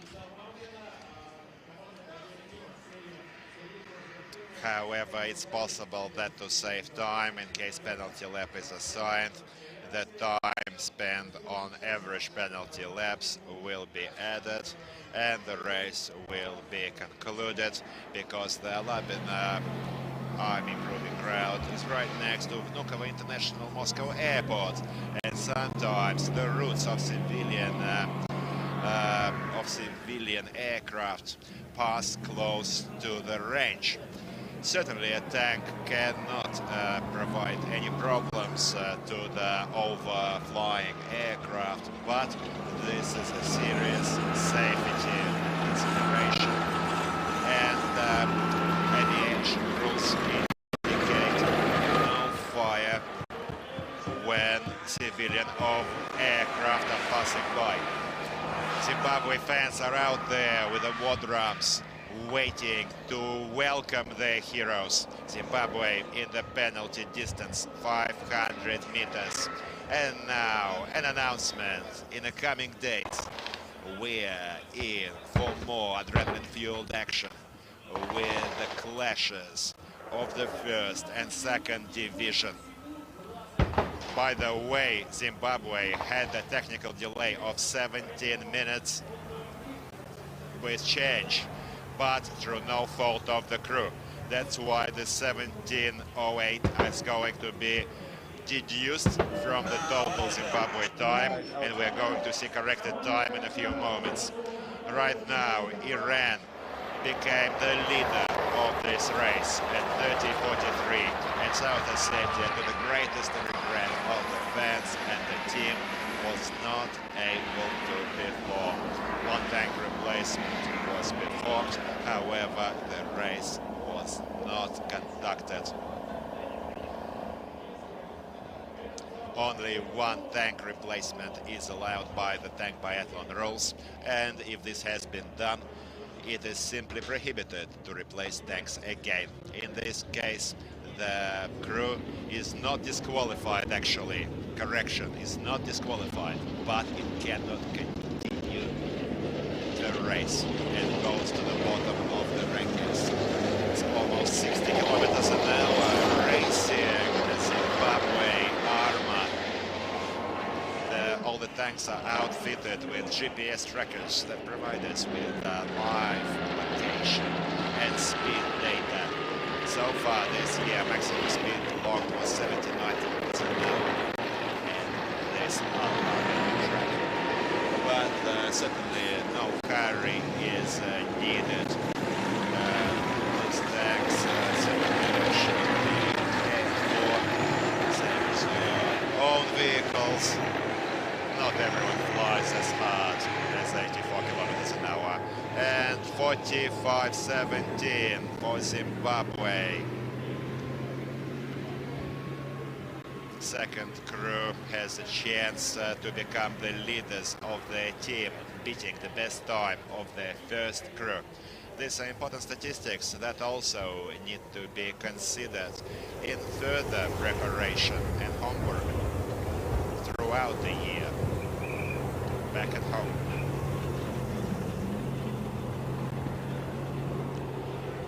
Sharp turn. 4 obstacles remain. The ford, the hill, the anti-tank trench, and the restricted obstacle. Now this is the last race of the day, and tomorrow the friends will read for another treat of the first division teams. Azerbaijan and Mongolia showdown, and the second race for tomorrow will feature second division crews Abkhazia, Tajikistan, and Sudan. Tomorrow, Azerbaijan, Mongolia, first division, Abkhazia, Tajikistan, and Sudan, second division. Stay with the tank biathlon live at the start, Star TV channel, the Ministry of Defense website, Russian Federation, YouTube, online. So, supporting Russian Federation, supporting all of the teams taking part in this legendary epic tank biathlon session.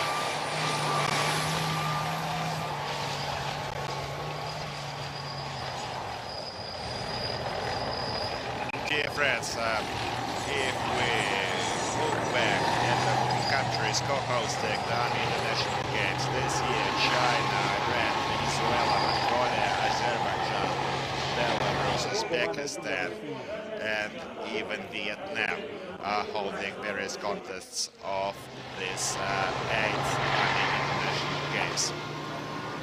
Zimbabwe careful now, almost reaching the poles, lucky correcting the tank. About to face the next obstacle is the anti-tank trench. Let's hope they don't repeat the mistake from the first crew. This is the last obstacle remaining before the finish line. Let's go Zimbabwe, second crew. Almost at the finish line. Good work, considering the 2-year break Zimbabwe took from the tank biathlon due to the pandemic. Zimbabwe performed strong. We feel that this is a great show from Zimbabwe because at earlier years their results were significantly poorer. Now, please put your hands together for Zimbabwe at the finish line. Bravo, Zimbabwe. 1 hour and 5 minutes. However, time will still be subtracted from this total.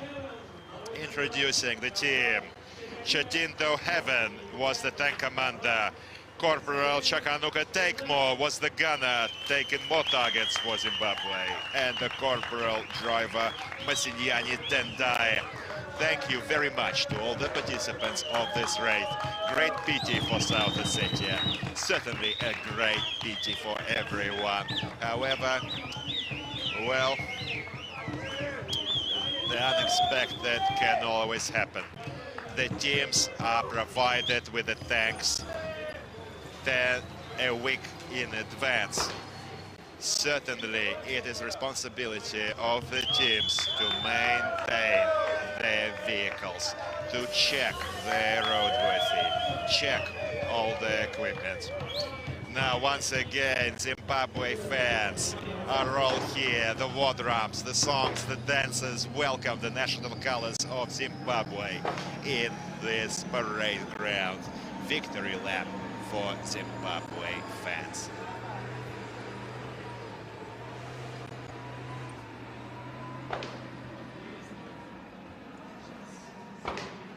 Memorable occasion, certainly, in this unforgettable show that is the tank biathlon.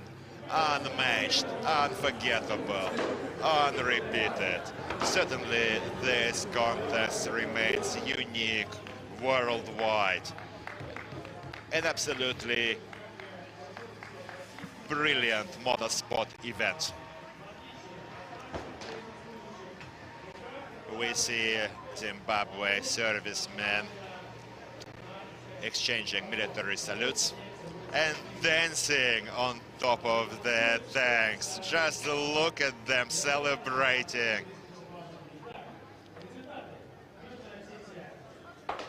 Results: South Ossetia could not perform.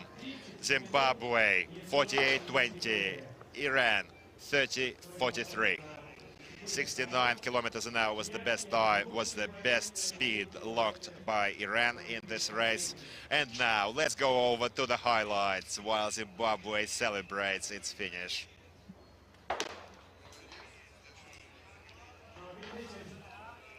This is the total rankings for individual heat. Second division, Myanmar is in the lead, 27-43, followed by Iran, then South Ossetia, 33-06 for the first crew. South Ossetia is certainly a very strong side. And closing the rankings for the second division, second crew Armenia, first crew Sudan, and first crew Zimbabwe. Over 57 minutes, 57-51 closes the rankings in the second division individual hits.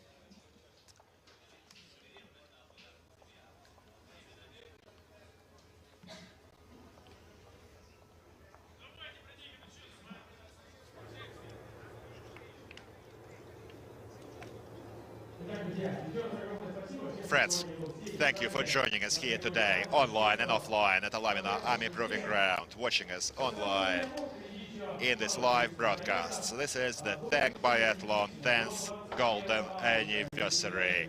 Individual heats are going to run until the 21st of August. On the 21st of August, we're expecting the showdown from the third cruise of Russian Federation. Showdown against the teams of Belarus, Kyrgyzstan and China. But in the meanwhile,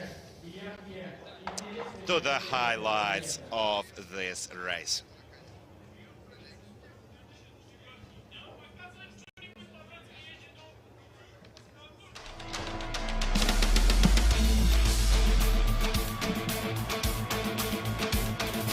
Zimbabwe now, second position in this race. Well, everything has already been said. All that remains is to wish the best of luck in the third group. They need to collect themselves, brace themselves, do their homework, learn some hard lessons that were made by the previous group, and surprise all of the fans. Well, everything is possible, anything is possible yet. Hope Zimbabwe can yet become leaders of the individual teams. We are supporting all of the teams and wishing the best of performance. Just look at Zimbabwe in this race. You just saw the backside skirt being knocked off out of the anti-tank bridge.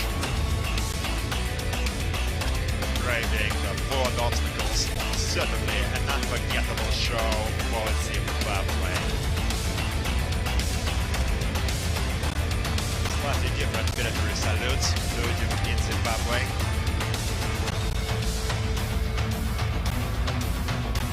Hopefully, Iran in the first position can get the ticket into the first division next year.